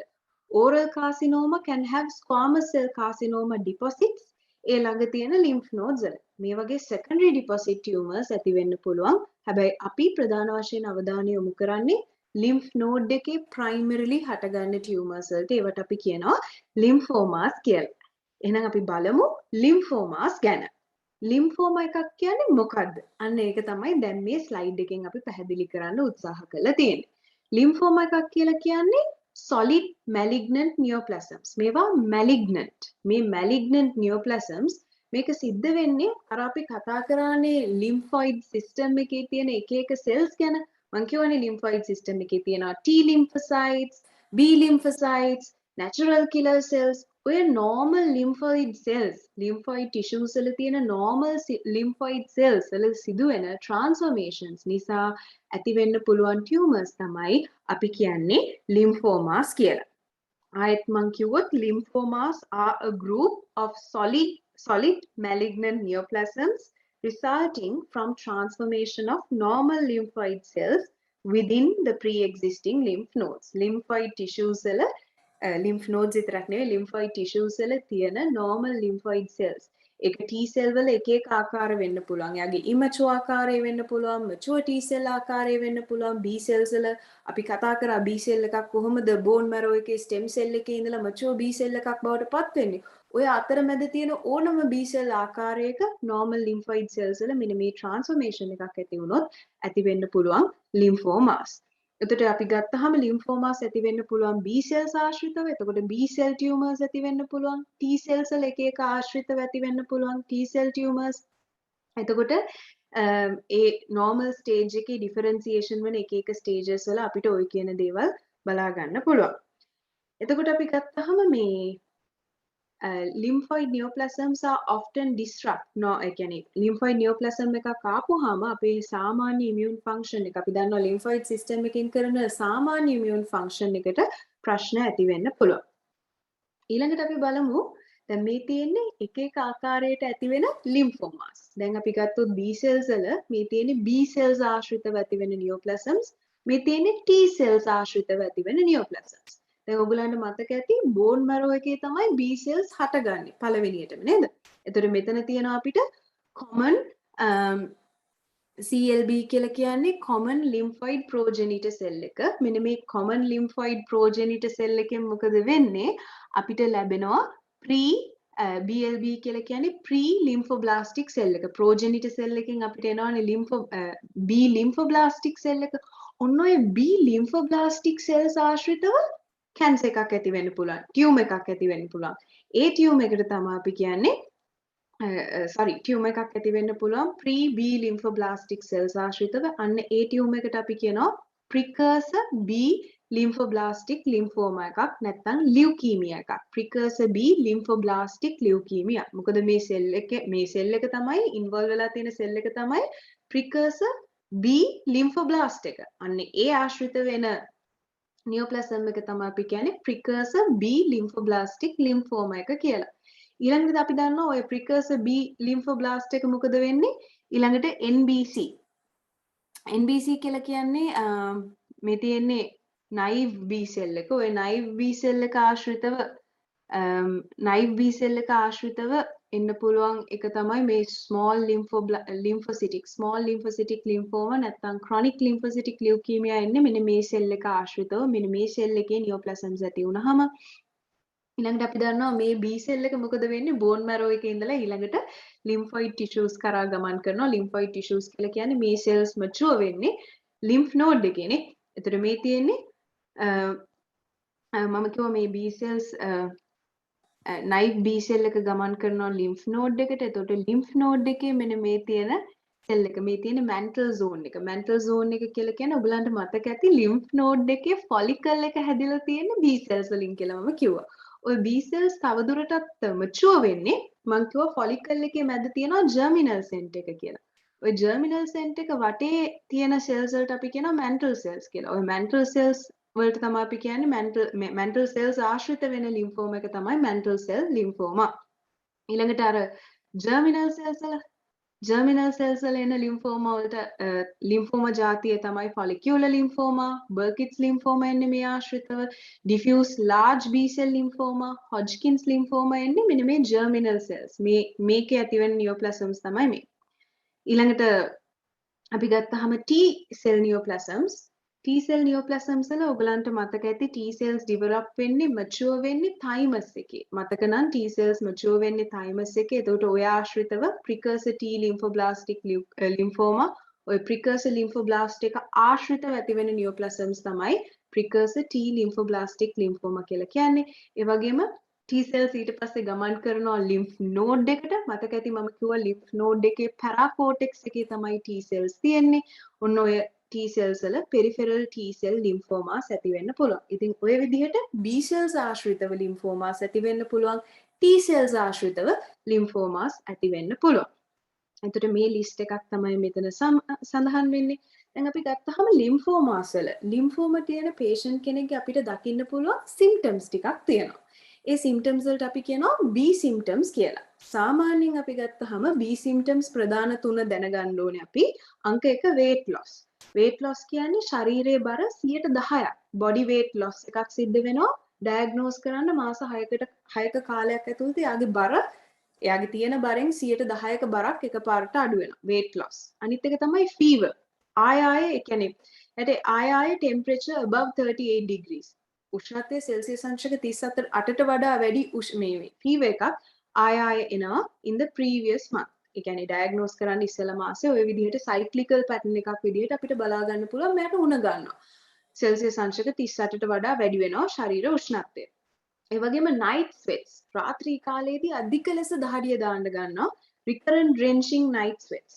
ඒ කියන්නේ ආය මේක සිද්ධ වෙනවා. drenching night sweats during the previous month. එතකොට මේ symptoms වලට අපි කියනවා B symptoms කියලා. සාමාන්‍යයෙන් lymphoma ආශ්‍රිතව අපිට මේ B symptoms බලා ගන්න පුළුවන්. weight loss, fever, night sweats මෙන්න මේ කියන ලක්ෂණ බලා ගන්න පුළුවන්. එතකොට lymphoma එකක් තියෙන කෙනෙක්ගේ අපි erythrocyte sedimentation rate එක ගත්තොත් සාමාන්‍යයෙන් ESR එක 50 mm per hour වලට වඩා වැඩි නම් එහෙම නැත්නම් 30 mm per hour වලට වඩා වැඩි B symptoms සහිතව පුද්ගලයෙක් වෙනවා ESR එක 30 mm වලට වඩා වැඩි per hour ඒත් එක්කම B symptoms තියෙනවා නම් poor prognosis එකක් තියෙනවා කියලා කියනවා. ඒතර B symptoms ටික මතක තියාගන්න ඕනේ weight loss, fever, night sweats ඇති වෙන එක.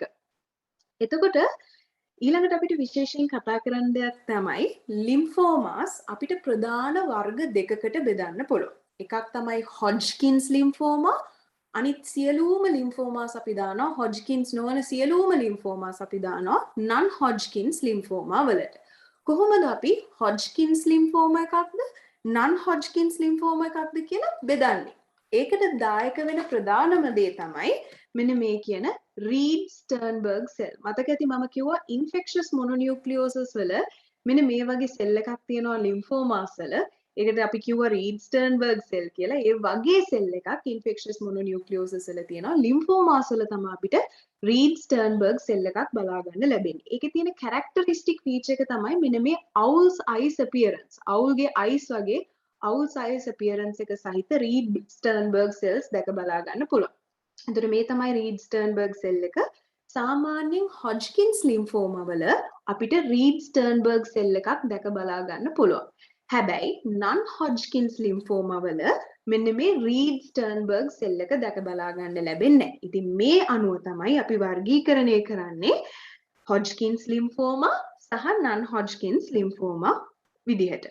එතකොට ඔය Hodgkin's lymphomත් නැවත අපිට කොටස් තුනකට බෙදන්න පුළුවන්. ඔය රීඩ් ස්ටර්න්බර්ග් සෙල් එකෙත් එක එක variants තියෙනවා. අපි ඉස්සරහට කතා කරමු කොහොමද Hodgkin's lymphoma තවදුරටත් බෙදෙන්නේ කියලා. හැබැයි දැන් ප්‍රධාන වශයෙන් මතක තියාගන්න අවශ්‍ය දේ තමයි lymphoma අපිට බෙදන්න පුළුවන් ප්‍රධාන classification එකට අනුව රීඩ් ස්ටර්න්බර්ග් cells තියනවද නැද්ද කියන එක පදනම් කරගෙන රීඩ් ස්ටර්න්බර්ග් cells තියනවා නම් අපි කියනවා Hodgkin's lymphoma. සාමාන්‍යයෙන් Hodgkin's lymphoma වල usually අපිට රීඩ් ස්ටර්න්බර්ග් cells බලා ගන්න පුළුවන්. non Hodgkin's lymphoma වල read Sternberg cells are absent. ඊළඟට මේ මෙතන අපිට වගුවක් දීලා තියෙනවා, පොඩි වගුවක්. අපි පොඩ්ඩක් මේ දෙක contrast කරලා ඉගෙන ගමු. ඊට පස්සේ මම වෙන වෙනම Hodgkin's lymphoma සහ non Hodgkin's lymphoma ගැන අපි වෙන වෙනම කතා කරමු. දැන් මම කිව්වා Hodgkin's lymphoma වල රීඩ් ස්ටර්න්බර්ග් cells දකින්න ලැබෙනවා. ඊට අමතරව මේ දැන් අපි ගත්තොත් non Hodgkin's lymphoma Reed Sternberg cells දකින්න ලැබෙන්නේ නැහැ. etiology එක ගත්තොත් අපි දන්නේ නැහැ. ඇයි Hodgkin's lymphoma ඇති වෙන්නේ? etiology එක unknown. non Hodgkin's lymphoma ගත්තහම unknown. etiology එක unknown වෙන්නත් පුළුවන්. සමහර වෙලාවට non Hodgkin's lymphoma මෙන්න මේ Epstein-Barr virus එකත් එක්ක සම්බන්ධයක් තියෙනවා කියලා කියනවා. ඊළඟට අපි ගත්තොත් malignant cells of origin. ඒ කියන්නේ දැන් අපි දන්නවා මේ නියෝප්ලාසම් එක ඇති වෙන්න ඕනේ මොකක් හරි malignant cell එකකින්. අපි ගත්තොත් Hodgkin lymphoma තනිකරම ඇති වෙන්නේ මෙන්න මේ B cells වල ඇති වෙන නියෝප්ලාසම්ස්. T cells නෙවෙයි B cells. B cells වලින් තමයි Hodgkin's lymphoma හැම වෙලේම ඇති වෙන්නේ. අපි non Hodgkin's lymphomas ගත්තොත් එහෙම 90%ක් non Hodgkin's lymphomas ඇති වෙන්නේ B cells වලින්. 10%ක් වගේ තමයි T cells ආශ්‍රිතව ඇති වෙන්නේ. ඊළඟට site of origin සාමාන්‍යයෙන් nodal origin එකක්. ඒ කියන්නේ lymph nodes වල තමයි originate වෙන්නේ Hodgkin's lymphoma. non Hodgkin's lymphoma ගත්තහම 40%ක් ඒ කියන්නේ 60%ක් nodal 40%ක් extranodal lymph node එකකින් එළිය extranodal එකක් තියෙන්නේ. ඊළඟට Hodgkin's lymphoma contiguous කියන්නේ එයාගේ ළඟ තියෙන යාබද තියෙන lymph node එකට යන්න පුළුවන්. එක lymph node එකක ඉඳලා අනිත් lymph node එකට contiguous යාබද තියෙන lymph node එකට spread වෙන්න පුළුවන්. හැබැයි අපි ගත්තොත් non Hodgkin's lymphoma සමහර වෙලාවට යාබද තියෙන lymph node එකට නැතුව වෙනත් තැනක තියෙන lymph node එකකට spread වෙන්න පුළුවන්. ඒක තමයි non contiguous කියලා කියන්නේ. ඊළඟට bone marrow involvement එක සාමාන්‍යයෙන් Hodgkin's lymphoma වල bone marrow involvement එක uncommon. හැබැයි non Hodgkin's lymphoma වල අපි ගත්තහම දැන් non Hodgkin's lymphoma වල තියෙනවා low grade tumors. ඒ වගේම high grade tumors. ඔය low grade ඒවා ගොඩක් වෙලාවට bone marrow එක ආශ්‍රිතව commonly දකින්න පුළුවන්. high grade ඒවා ගත්තහම more common. ගොඩක් bone marrow එක ආශ්‍රිතව තමයි. high grade ඒවා ගොඩක් association එකක් තියෙනවා bone marrow එක්ක. B symptoms මතකද අපි කතා කරා B symptoms කලින් slide එකේ. night sweats, body weight එක අඩු වෙනවා. ඊළඟට අපි ගත්තොත් fever. මෙන්න මේ B symptoms අපිට ගොඩක් commonly බලා ගන්න පුළුවන් Hodgkin's lymphoma වලදී. හැබැයි අපි ගත්තහම non Hodgkin's lymphoma වලදී මෙන්න මේ B symptoms සාමාන්‍යයෙන් එච්චරම සුලභව දකින්න ලැබෙන්නේ නැහැ. 50%ට වඩා අඩු cases. ගොඩක් අර non Hodgkin's lymphoma වලත් අර high grade tumors තියෙනවනේ. high grade ඒවල තමයි අපිට දකින්න ලැබෙන්නේ B symptoms. ඊළඟට prognosis එක ගත්තහම සාමාන්‍යයෙන් Hodgkin's lymphoma වල prognosis එක non Hodgkin's lymphoma වලට සාපේක්ෂව හොඳ prognosis එකක් තියෙනවා. ඊළඟට අපි ගත්තහම සාමාන්‍යයෙන් Hodgkin's lymphoma ඇති වෙන්නේ ගොඩක් සුලභව අපිට දකින්න ලැබෙන්නේ ඇත්තටම ඒක අවුරුදු දැන් අපි කියනවා බයි මොඩල් කියන්නේ ප්‍රස්ථාරයක් ඇන්දොත් ප්‍රශ්නාරයේ පීක්ස් දෙකක් තියෙනවා. අවුරුදු 20ක් 25ක් අතර මිනිස්සුන්ගේ අපිට ගොඩක් දකින්න පුළුවන් හොජ්කින්ස් ලිම්ෆෝමා. ඒ වගේම අවුරුදු 55ට වැඩි පුද්ගලයන්ගෙත් අපිට බහුලව දකින්න පුළුවන් හොජ්කින්ස් ලිම්ෆෝමා. ඒතර අර වයස් පරාස දෙකක් තුලදී අපිට බලා ගන්න පුළුවන් හොජ්කින්ස් ලිම්ෆෝමා සුලභව දකින්න පුළුවන්. සාමාන්‍යයෙන් අපි ගත්තොත් නන් හොජ්කින්ස් ලිම්ෆෝමා අවුරුදු 50 වගේ තමයි ඔය වගේ වයස් වලදී තමයි නන් හොජ්කින්ස් ලිම්ෆෝමා සුලභව දකින්න ලැබෙන්නේ. ඊළඟට අපි ගත්තාම හොජ්කින්ස් ලිම්ෆෝමා වැඩිපුර ඇති වෙන්නේ more in men except for nodular sclerosis. අපි ඉස්සරහට කතා කරමු. මම කිව්වා හොජ්කින්ස් ලිම්ෆෝමා වලත් අපිට බෙදන්න පුළුවන් තව කැටගරිස් තියෙනවා. සබ් ටයිප්ස් තියෙනවා. ඒ එක සබ් ටයිප් එකක් තමයි nodular sclerosis කියලා කියන්නේ. nodular sclerosis සාමාන්‍යයෙන් සුලභව දකින්න ලැබෙන්නේ කාන්තාවන්ගේ. නමුත් අනිත් සබ් ටයිප්ස් හොජ්කින්ස් ලිම්ෆෝමා වල අනිත් සබ් ටයිප්ස් බහුලව දකින්න ලැබෙන්නේ men පිරිමි අයගේ. නන් හොජ්කින්ස් ලිම්ෆෝමා ගත්තාම බහුලව දකින්න ලැබෙන්නේ පිරිමි අයගේ. ඉතින් මේ ටික තමයි අපිට සරලව මම මේ පොඩි අයිඩියා එකක් දෙන්න තමයි මෙතනදී කම්පැරිසන් එකක් කරේ හොජ්කින්ස් ලිම්ෆෝමා සහ නන් හොජ්කින්ස් ලිම්ෆෝමා ගැන. දැන් අපි එක එකක් ගැන, ඒ කියන්නේ හොජ්කින්ස් ලිම්ෆෝමා ගැන විස්තරාත්මකව බලමු. ඒක බලලා ඉවර වෙලා අපි බලමු නන් හොජ්කින්ස් ලිම්ෆෝමා ගැන විස්තරාත්මකව. බලමු හොජ්කින්ස් ලිම්ෆෝමා කියන්නේ මොකක්ද කියලා. හොජ්කින්ස් ලිම්ෆෝමා වල මම කිව්වා RS cells, Reed Sternberg cells දැක බලා ගන්න පුළුවන්. ඒත් එක්කම අපි කලින් මතක් කරගෙන ගියොත් එහෙම හොජ්කින්ස් ලිම්ෆෝමා වල මම කිව්වා බයිමොඩල් ඒජ් ඩිස්ට්‍රිබියුෂන් එකක් තමයි තියෙන්නේ. අවුරුදු 20ක් 25ක් අතර ඒජ් එකේ ඒ වගේම ආයෙත් සැරයක් අවුරුදු 55ට වැඩියෙන් ඒජ් එකේදී අපිට බලා ගන්න පුළුවන් හොජ්කින්ස් ලිම්ෆෝමා. හොජ්කින් ලිම්ෆෝමා තියෙන patients අපිට ගොඩක් බලා ගන්න පුළුවන් HIV patients ලගින්. HIV තියෙන පුද්ගලයන්ගේ අපිට හොජ්කින්ස් ලිම්ෆෝමා වැඩිපුර බලා ගන්න පුළුවන්. අපි පොඩ්ඩක් pathogenesis එක ගැන කතා කරොත් හොජ්කින්ස් ලිම්ෆෝමා වල cell origin is in most cases is likely a germinal center. ගොඩක් වෙලාවට මම කියවනේ B cells ආශ්‍රිතව තමයි හොජ්කින්ස් ලිම්ෆෝමා එන්නේ. ඒතර B cells වල අපි ගත්තාම germinal center එක ආශ්‍රිතව තියෙන B cells වල තමයි ගොඩක් වෙලාවට හොජ්කින්ස් ලිම්ෆෝමා දකින්න ලැබෙන්නේ. එහෙම නැත්නම් post germinal B cells. germinal B cell එකට මතක ඇති අපි bone marrow එකේ B cell එකක් කොහොමද mature B cell එකක් බවට පත් වෙන්නේ කියලා කතා කරනකොට මතක ඇති අපි කතා කරා germinal B cell එක. germinal B cell එකට පස්සේ තියෙන cells වල ආශ්‍රිතව තමයි එතනින් පස්සේ විකාශය වෙන B cells ආශ්‍රිතව තමයි ගොඩක් වෙලාවට අපිට Hodgkin's lymphoma දකින්න ලැබෙන්නේ. එතකොට දැන් මේ හැදෙන lymphoma එක initially malignancy spreads to the anatomically adjacent lymph nodes. ඒ කියන්නේ ඒ lymph node එක ආශ්‍රිතව ළඟ තියෙන අනිත් lymphoid tissues වලට spread වෙනවා. එහෙම නැ ඊට පස්සේ තමයි මොකද වෙන්නේ? එයා රුධිරය ඔස්සේ liver එකට, bone marrow එකට සහ අනෙකුත් organs වලට spread වෙන්නේ. පළවෙනියට Hodgkin's lymphoma වලදී ඒ ළඟපාත තියෙන lymph nodes වලට තමයි spread වෙන්නේ. ඒක තමයි contiguous කියන්නේ. ඊළඟට අපි ගත්තොත් එහෙම clinical manifestations කොහොමද Hodgkin's lymphoma තියෙන patient කෙනෙක්ගේ අපිට දකින්න පුළුවන් clinical features කියලා බැලුවොත් අපිට බලා ගන්න පුළුවන් painless කිසිම වේදනාවකින් තොර superficial adenopathy එකක් බලා ගන්න පුළුවන්. ඒත් එක්කම අර මම කලින් කතා කරා වගේ B symptoms ඔයගලන්ට මතක ඇති weight loss, fever, ඊළඟට fever, weight loss, ඒ වගේම night sweats මෙන්න මේ කියන B symptoms අපිට තුනෙන් එකක් patients ලගේ බලා ගන්න පුළුවන්. ගොඩක් වෙලාවට Hodgkin's lymphoma වල තුනෙන් එකක් වගේ patients ලගේ ওই B symptoms පෙන්වුම් කරනවා. ඊළඟට severe pruritus. disease එකේ මොනෑම හෝ අවස්ථාවකදී එයාලට severe pruritus symptom එකක් වගේ බලා ගන්න පුළුවන්. ඒ වගේම මේ alcohol induced pain. දැන් මේක සාමාන්‍යයෙන් Hodgkin's lymphoma තියෙන patients ලගේ 10%කට වගේ තමයි මේක ඇති වෙන්නේ. හැබැයි Hodgkin's lymphoma වල specifically අපිට දකින්න පුළුවන් දෙයක් තමයි alcohol ගත්තට පස්සේ pain එකක් එන එක. alcohol induced pain at the site of enlarged lymph node. අර lymph node එක enlarge වෙලා තියෙන තැන pain එකක් ඇති වෙනවා alcohol ගත්තට පස්සේ. 10% වගේ patients තමයි මේක experience කරන්නේ.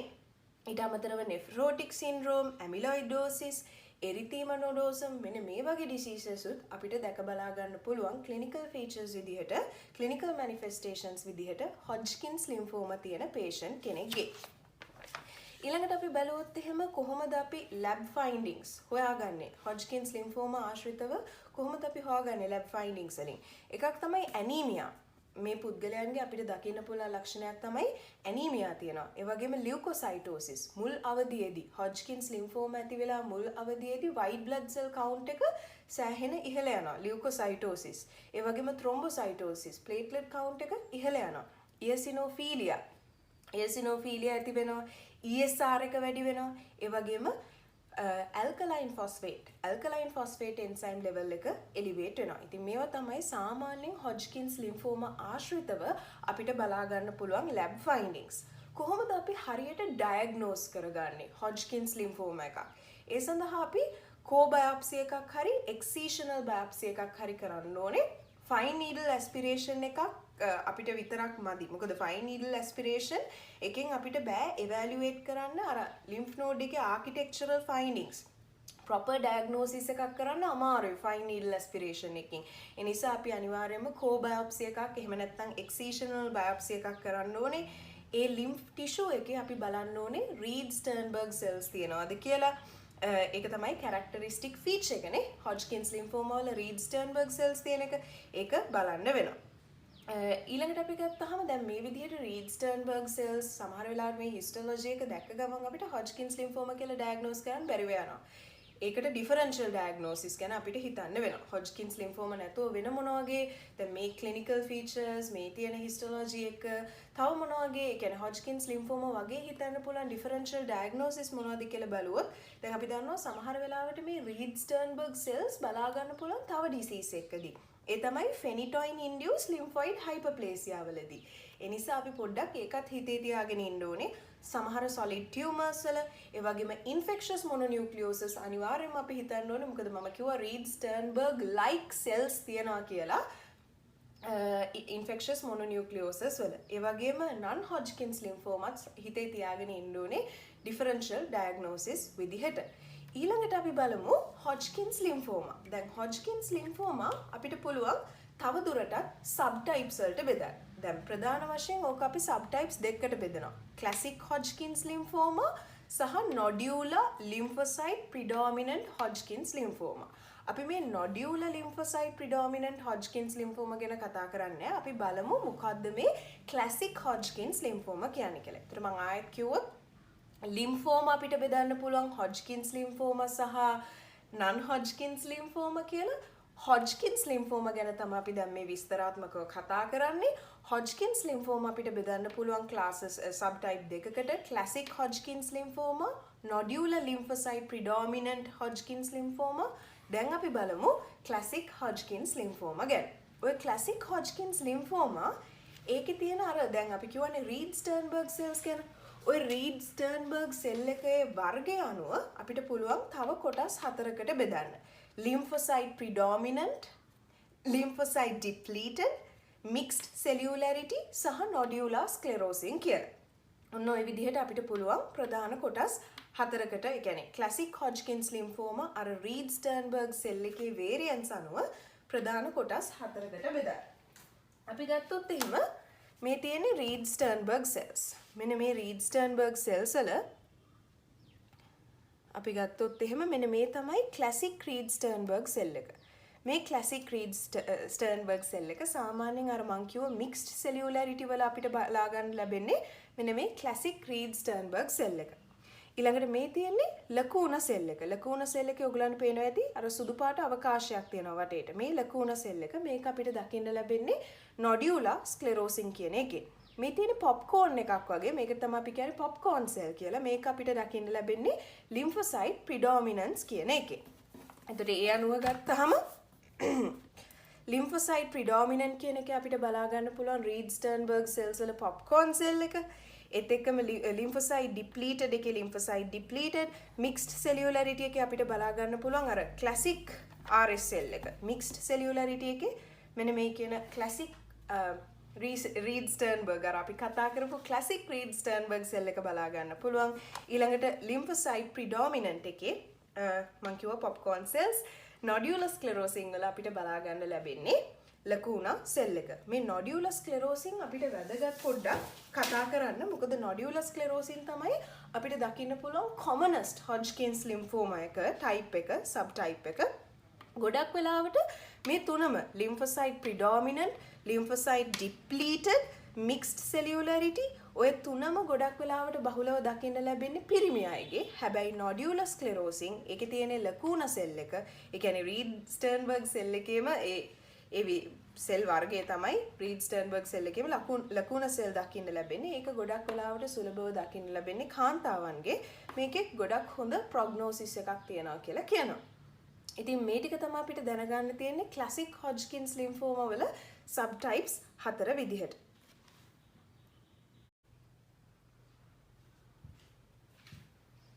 හරි. දැන් අපි හොජ්කින්ස් ලිම්ෆෝමා ගැන කතා කරලා ඉවරයිනේ.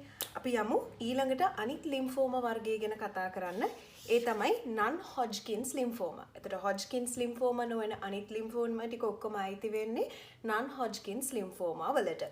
non Hodgkin's lymphoma වල අපිට Reed Sternberg cells absent දකින්න ලැබෙන්නේ නැහැ. එතකොට අපි ගත්තාම non Hodgkin's lymphoma කියලා කියන්නේ ඇත්තටම විෂම ජාතීය heterogeneous group of malignancy. විෂම ජාතීය මිශ්‍රණයක්. ලිම්ෆෝමා විෂම ජාතීය ලිම්ෆෝමාස් කීපයක් වෙන group එකක් තමයි non Hodgkin's lymphoma කියලා කියන්නේ.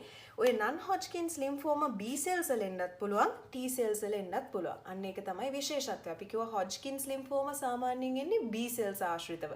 B cells වල තියෙන එක එක අවස්ථා අවදි ආශ්‍රිතව තමයි එන්නේ. හැබැයි non Hodgkin's lymphoma B cells වල එන්නත් පුළුවන්. 90%ක් B cells වල, 10%ක් වගේ තමයි T cells ආශ්‍රිතව T cells වල විවිධ අවදි වල cells වල එන්න පුළුවන් වෙන්නේ. සාමාන්‍යයෙන් non Hodgkin's lymphoma ගත්තහම incidences වැඩි Hodgkin's lymphoma වලට වඩා. සාමාන්‍යයෙන් median age එක අවුරුදු 50ක් වගේ තමයි වෙන්නේ. කියන්නේ non Hodgkin's lymphomas අවුරුදු 50ක් ආශ්‍රිතව ඒ වයස ආශ්‍රිතව තමයි අපිට වැඩිපුර patients ලා බලා ගන්න ලැබෙන්නේ. common in altered immunity patients. immunity එක alter වෙච්ච අයගේ ගොඩක් වෙලාවට අපිට non Hodgkin's lymphoma බලා ගන්න පුළුවන්. ඒ වගේම the spread of the disease is often non contiguous. මතක ඇති මම කිව්වා Hodgkin's lymphoma වලදී ඒ lymph node එක ළඟ තියෙන යාබද තියෙන lymph node එකට spread වෙන්න පුළුවන්.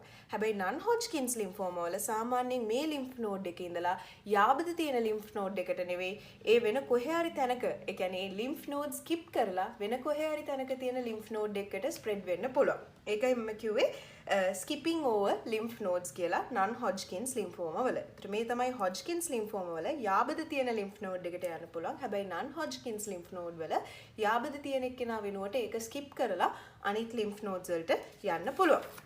දැන් අපි බලමු Hodgkin's lymphoma වල අපි බැලුවොත් එහෙම clinical manifestations මොනවද කියලා.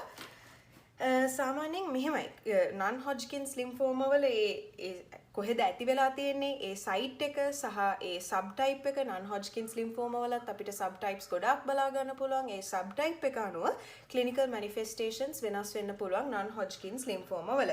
හැබැයි අපි common complaints පොදුවේ දකින්න පුළුවන් complaints ගත්තොත් එහෙම non Hodgkin's lymphoma patients ලගේ එකක් තමයි asymptomatic superficial lymphadenopathy. කිසිම symptom එකක් නැතුව superficial lymph node එක enlarge වෙලා තියෙන්න පුළුවන්. B symptom සාමාන්‍යයෙන් low grade එකක් නම් non Hodgkin's lymphoma එකක් නම් less commonly බලා ගන්න පුළුවන්. හැබැයි high grade non Hodgkin's lymphoma එකක් නම් අපිට B symptoms ගොඩක් සුලභව බලා ගන්න පුළුවන්. patients ලගේ අපිට ගොඩක් abdominal complaints බලා ගන්න පුළුවන්. ඒකට ප්‍රධාන හේතුව තමයි අර lymph nodes enlarge වෙනානේ. මේ ටියුමර් එකත් එක්ක lymph nodes enlarge වෙලා bulk එකක් බවට පත් වෙනවා. ওই bulk එක ගිහිල්ලා අර stomach එකේ ඒ වගේම අපේ GIT එකේ structures, vital structures press කරනකොට එයාලට abdominal complaints එන්න පුළුවන්.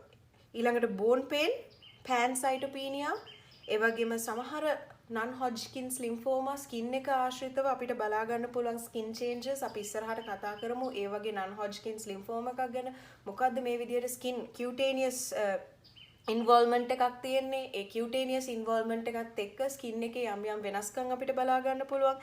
ඒ වගේම acute emergencies, airway compression, spinal cord compression, SVC syndrome ඔන්න වගේ acute emergencies එන්න පුළුවන් non Hodgkin's lymphoma එක්ක. ඔය non Hodgkin's lymphoma අපිට එයාගේ clinical aggressiveness එක අනුව සහ ඒ මොන සෙල් එකෙන්ද පටන් ගන්නෙ T සෙල් එකකින්ද නැත්නම් B සෙල් එකක් ආශ්‍රිතවද මේ non Hodgkin's lymphoma එක එන්නේ අනුව අපිට පුළුවන් ප්‍රධාන කොටස් තුනකට බෙදන්න. එකක් තමයි indolent, දෙක aggressive, තුන highly aggressive. මෙන්න මේ විදිහට non Hodgkin's lymphoma අපිට පුළුවන් නැවත කොටස් තුනකට බෙදන්න. indolent, aggressive, highly aggressive. highly aggressive කියලා කොටස් තුනකට බෙදන්න පුළුවන්. අපි ඉස්සෙල්ලම කතා කරොත් indolent.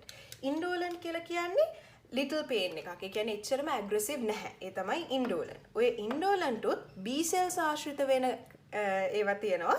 T cells ආශ්‍රිත වෙන ඒවා තියෙනවා. අපි ගත්තොත් aggressive, aggressive වල B cells ආශ්‍රිත වෙන non Hodgkin's lymphomas තියෙනවා. T cells ආශ්‍රිත වෙන non Hodgkin's lymphomas තියෙනවා. highly aggressive with B cells, T cells ආශ්‍රිතව අපිට බලා ගන්න පුළුවන්. දැන් අපි ගත්තොත් indolent. පළවෙනියට අපි කතා කරමු indolent එක ගැන. indolent එකේ පළවෙනි එක තමයි small lymphocytic lymphoma. දැන් ඔයගලන්ට මතක ඇති B cells වල අර mature B cell lymphocyte තියෙනවනේ. ඔය mature small B cell lymphocytes ආශ්‍රිතව තමයි අපිට බලා ගන්න ලැබෙන්නේ. small mature B cells ආශ්‍රිතව තමයි මෙන්න මේ කියන small lymphocytic lymphoma එක එන්නේ. ඊළඟට අපි ගත්තොත් plasma lymphocytic lymphoma අර දැන් plasma cell එකක් කරා differentiate වෙගෙන යනකොට ওই plasma cell එක පැත්තට වෙන්නට cell towards plasma cells. අන්න ඒකෙදි තමයි අපිට plasma lymphocytic lymphoma එක ඒ cells ආශ්‍රිතව තමයි අපිට plasma lymphocytic lymphoma එක බලා ගන්න ලැබෙන්නේ. ඊළඟට අපි ගත්තාම myeloma අර mature වෙච්ච mature differentiated plasma cells වල තමයි අපිට plasmacytoma නැත්නම් myeloma බලා ගන්න ලැබෙන්නේ. ඊළඟට අපි ගත්තොත් follicular lymphoma stage 1 and 2. මොකද stage 3 එන්නේ aggressive වලට. stage 1 and 2 follicular lymphoma මෙන්න මේක ඇති වෙන්නේ B cells වල. and මේකේ very ඒ කියන්නේ මෙයාගේ aggressiveness එක ගත්තොත් සෑහෙන අඩුයි. low aggressiveness එකක් තමයි තියෙන්නේ. low aggressiveness එකක් තියෙන්නේ B cells ආශ්‍රිතව. එයාගේ stage 1 and 2 එන්නේ indolent ගණයට. stage 3 එන්නේ aggressive ගණයට. අපි ඉස්සරහට කතා කරමු. ඊළඟට hairy cell leukemia ගත්තාම ප්‍රධාන වශයෙන් අපේ spleen එකට affect වෙන ඔය hairy cell leukemia මගින්. ඉතින් ඔය තමයි B cell ආශ්‍රිත වෙන්න පුළුවන් indolent ඒවා. T cells ගැන අපි පොඩ්ඩක් කතා කරමු. T cells ආශ්‍රිත වෙන්න පුළුවන් indolent ඒවා. අපිට ගන්න පුළුවන් large lymphocyte leukemia. large granular lymphocyte leukemia මේක එන්නේ සාමාන්‍යයෙන් natural killer cells. මතක ඇති natural killer cells ආශ්‍රිතව තමයි සාමාන්‍යයෙන් large granular lymphocyte leukemia එන්නේ. ඊළඟට mycosis fungoids. මෙන්න මේක ගත්තාම මේකේ තමයි අර මං කියපු skin manifestation එකක්. මම කිව්වේ මෙයාගේ තියෙනවා skin involvement එකක්. මෙන්න මේකේ skin involvement එකක් තියෙනවා. ඒකත් එක්ක skin manifestations බලා ගන්න පුළුවන් මෙන්න මේකේ. ඊළඟට අපිට කතා කරන් තියෙන්නේ aggressive ගැන. aggressive එක ගැන කතා කරොත් එහෙම ඒකත් අපිට බෙදන්න පුළුවන් B cells සහ T cells විදිහට. දැන් මේක ටිකක් aggressive. මේ aggressive එකේ indolent ඒවා සාමාන්‍යයෙන් slow growing. හැබැයි අපි ගත්තාම aggressive ඒවා ටිකක් aggressive. එතකොට B cells ගත්තාම මං කිව්වා වගේ අර follicular lymphoma වල stage 1 and 2 තිබ්බේ indolent එකේනේ. stage 3 ගන්නේ aggressive ගණයට follicular lymphoma. ඊට අමතරව diffuse large B cell lymphoma, mantle cell lymphoma මොන ඔය ටික අයත් වෙන්නේ aggressive ගණයට. හරිද? එතකොට දැන් ඔයගලන්ට පේනවා ඇති indolent ගත්තාම සාමාන්‍යයෙන් B cells වල T cells වල mature cells ආශ්‍රිතව තමයි indolent ඇවිල්ලා තියෙන්නේ. අපි ගත්තාම aggressive වෙන්නේ slightly less mature. මේ තරම් mature වෙලා නැහැ. slightly less mature cells වල තමයි ගොඩාක් වෙලාවට අපිට aggressive ඒවා බලා ගන්න ලැබෙන්නේ. හරිද? එතකොට T cells ගත්තාම peripheral T cell lymphoma, anaplastic large cell lymphoma, ඒ වගේම T or null cell T or null cell lymphomas මෙන්න මේව බලා ගන්න පුළුවන්. මේ cells ගත්තහම අර දැන් සාමාන්‍යයෙන් indolent මං කියවනේ lymphomas එන්නේ mature cells ආශ්‍රිතව. aggressive ගත්තහම slightly less mature than indolent.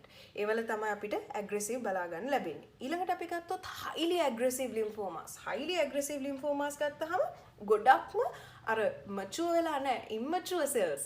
B cells වල T cells වල immature stages ආශ්‍රිතව ගොඩක් වෙලාවට අපිට දකින්න ලැබෙන්නේ highly aggressive lymphomas. එතකොට අපි ගත්තහම මේ ගොඩක් වෙලාවට ඔයගලන් දකින්න පුළුවන් වෙයි highly aggressive lymphomas වල මේ blastic කියන ප්‍රත්‍ය අපිට බලා ගන්න පුළුවන්. ඒකට හේතුව අර මං කිව්වා වගේ immature primitive stages වල තියෙන cells ආශ්‍රිතව තමයි highly aggressive lymphomas බලා ගන්න ලැබෙන්නේ. B cells ආශ්‍රිතව ඔයගලන් අහලා ඇති Burkitt's lymphoma Burkitt's lymphoma කියලා කියන්නේ highly aggressive lymphoma එකක් B cells ආශ්‍රිත වෙන. ඊළඟට precursor B lymphoblastic lymphoma. අර precursor B lymphoblast එක අර bone marrow එකේ මතක ඇති අපි කතා කරා bone marrow එකේ හැදීගෙන යනකොට ඔන්න stem cell එක තියෙනවා progenitor B cell එක තියෙනවා. එතකොට precursor B lymphoblastic cell එක තියෙනවා. ওই precursor B lymphoblastic cell එක ආශ්‍රිත වෙන lymphoma එක තමයි precursor B lymphoblastic lymphoma කියලා කියන්නේ. ඊළඟට T cells ගත්තහම adult T cell lymphoma ඊට අමතරව precursor T lymphoblastic leukemia මෙන්න මේවා අපිට very highly aggressive lymphomas විදිහට අපිට ගන්න පුළුවන්. ඊළඟට අපිට කතා කරන්න තියෙන දෙයක් තමයි කොහොමද non-Hodgkin lymphomas diagnose කරන්න කියලා. lab diagnostic studies ගැන පොඩ්ඩක් අපි කතා කරලා ඉමු. එකක් තමයි අපිට ගන්න පුළුවන් LDH. LDH වලින් අපිට හොයාගන්න පුළුවන් ඔයගොල්ලෝ දන්නවා ටියුමර් එකක තියෙනවා cell turnover rate එකක්. හැදෙනවා කැඩෙනවා. ඔය cell turnover rate එක ගැන අදහසක් ලබා ගන්න පුළුවන් LDH මගින්. මොකද අපි දන්නවා ටියුමර් cells වලින් anaerobic path එක අපි ඉගෙනගෙන තියෙනවා ගිය semester එකකින් යාලා පාවිච්චි කරන්නේ anaerobic path එක. ඒකෙන් අපිට අදහසක් ගන්න පුළුවන් cell turnover rate එක ගැන LDH වලින්. lymph node biopsy එකක් කරන්න පුළුවන් පැහැදිලිවම. ඒ වගේම අපිට පුළුවන් bone marrow aspiration එහෙම නැත්නම් biopsy එකක් කරන්න. මේක විශේෂයෙන් අපිට අවශ්‍ය වෙනවා කොච්චරක් දුරකට spread වෙලා තියෙනවද කියලා බලන්න extent of spread. immunohistochemistry එකක් කරන්න පුළුවන්. සමහර මේ stages වල cells දැන් අපි දන්නවනේ දැන් ඔය B cells වල T cells වල සමහර stages වල cells මොන stage එකේද මොන cell එක ආශ්‍රිතවද මේ කියන lymphoma එක ඇති වෙලා තියෙන්නේ කියලා idea එකක් ගන්න අපිට immunohistochemistry අවශ්‍ය වෙනවා. ඒ වගේම flow cytometry මෙතන දාලා නැහැ. flow cytometry අපිට ගන්න පුළුවන්.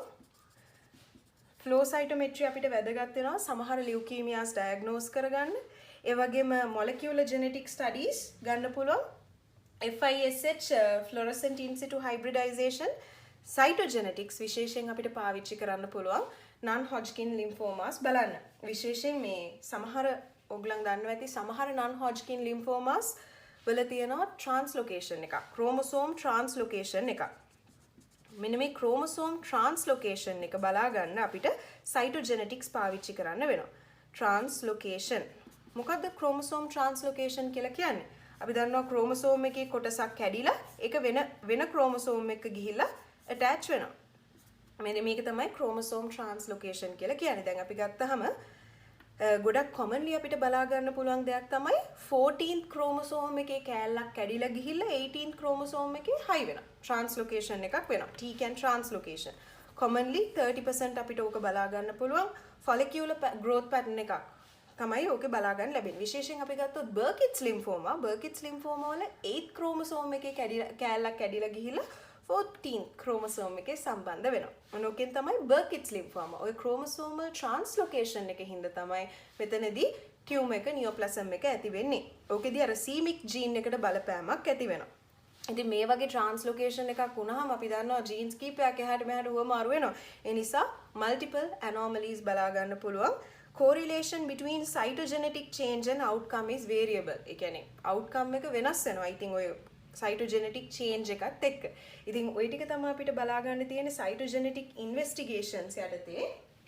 අපි පොඩ්ඩක් බලුවොත් එහෙම තව පොඩි slide එකක් ඔය non-Hodgkin's lymphoma ආශ්‍රිතව recurrent molecular abnormalities in lymphoma. ඒ කියන්නේ ආය ගොඩක් සුලභව බලා ගන්න පුළුවන් abnormalities අපි ගත්තාම non-Hodgkin's lymphoma වල T14-18 අපි ගත්තාම BCL2 gene එක ආශ්‍රිතව වෙනස්කම් ඇති වෙලා follicular lymphoma ඇති වෙන්න පුළුවන්. මම හිතන්නේ මම explain කරා කලින් BCL2 gene එක අවුල් ගිහිල්ලා ඒක සිද්ධ වෙන්න පුළුවන්. ඊළඟට අපි ගත්තාම දැන් මෙතනදී මොකද්ද වෙන්නේ? ඔය translocation of 14 to 18 ගියාට පස්සේ මොකද වෙන්නේ? ඒකෙන් deregulated expression of අපි දන්නවා මේ BCL2 gene එක කියලා කියන්නේ anti apoptotic gene එකක්. right BCL2 proto-oncogene එකක් tumor cells වල තියෙන. එතකොට මෙයාගේ මොකද වෙන්නේ? deregulated කිසිම regulation එකක් නැතුව මෙන්න මේ BCL2 gene එක express වෙන්න ගන්නවා. අන්න ඒකත් එක්ක තමයි follicular lymphoma එක ඇති වෙන්නේ. T1114 කියලා කියන්නේ 11th chromosome එකේ කැලලක් කැඩලා ගිහිල්ලා 14 එකට යනවා. so 11 to 14 translocation from 11 to 14. ඒකත් එක්ක mantle zone lymphoma එකක් එන්න පුළුවන්. විශේෂයෙන් Burkitt's lymphoma අපි දැනගන්න ඕනේ T8 to 14. ඒකත් එක්ක c-MYC gene එක අවුල් යනවා. c-MYC gene එක අවුල් ගිහිල්ලා Burkitt's lymphoma එකක් ඇති වෙනවා. එතකොට translocation කියලා කියන්නේ chromosomal abnormality එකක්. chromosome එක break වෙලා එයාගේ portion එකක් ගිහිල්ලා වෙන chromosome එක attach වෙනවා.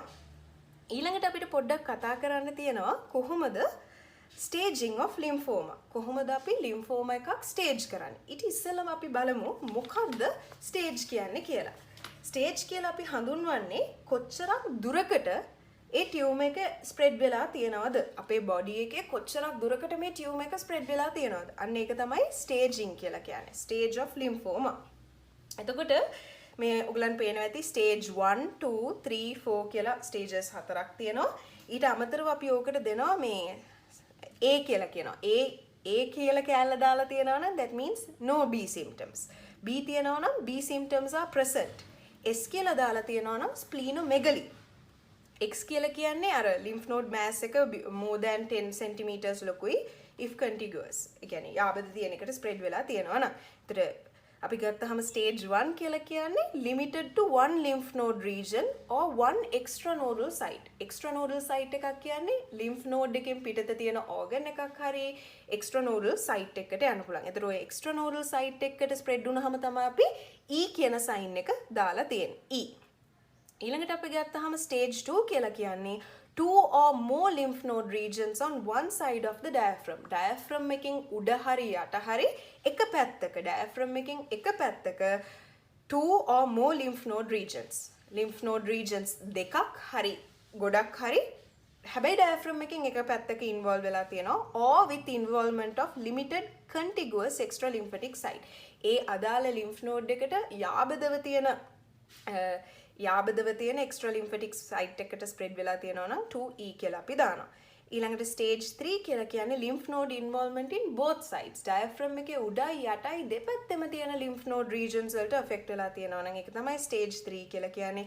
සමහර වෙලාවට spleen එක include වෙලා තියෙන්න පුළුවන්. එතකොට මොකද වෙන්නේ? spleen එක enlarge වෙනවානේ. අන්න ඒ නිසා තමයි මෙන්න මේ S සලකුණ අපි දාන්නේ. 3S or limited contiguous extra lymphatic site. ඒ කියන්නේ limited කියන්නේ ඒ ළඟ තියෙන ඒ යාබද තියෙන extra limited site එකකට spread වෙලා තියෙනවා. දැන් මේ දෙකම තියෙනවා නම් extra lymphatic site එකකටත් ගිහිලා තියෙනවා splenomegalyත් වෙලා තියෙනවා නම් ES කියලා අපි දානවා. ඊළඟට disseminated stage 4 වලදී වෙන්නේ disseminated involvement of more than one extranodal site. එක extranodal site එකකට වඩා sites වලට spread වෙලා තියෙනවා නම් ඒක තමයි stage 4. with or without lymph node involvement. එතකොට lymph node එකක් involve වෙලා තියෙන්නත් පුළුවන් නැති වෙන්නත් පුළුවන්. ඔය විදිහට එක extranodal site එකකට වඩා ගිහිලා තියෙනවා නම් ඒක තමයි පෙන්눔 කරන්නේ. ඉතින් මේ රූපේ ඔයගලන්ට පැහැදිලි වෙනවා ඇති stage 1. ආයෙත් මම කිව්වොත් stage 1 කියන්නේ මොකක්ද කියලා මතක් කරගෙන ගියොත් stage 1 කියලා කියන්නේ limited to one lymph node region or one extranodal site.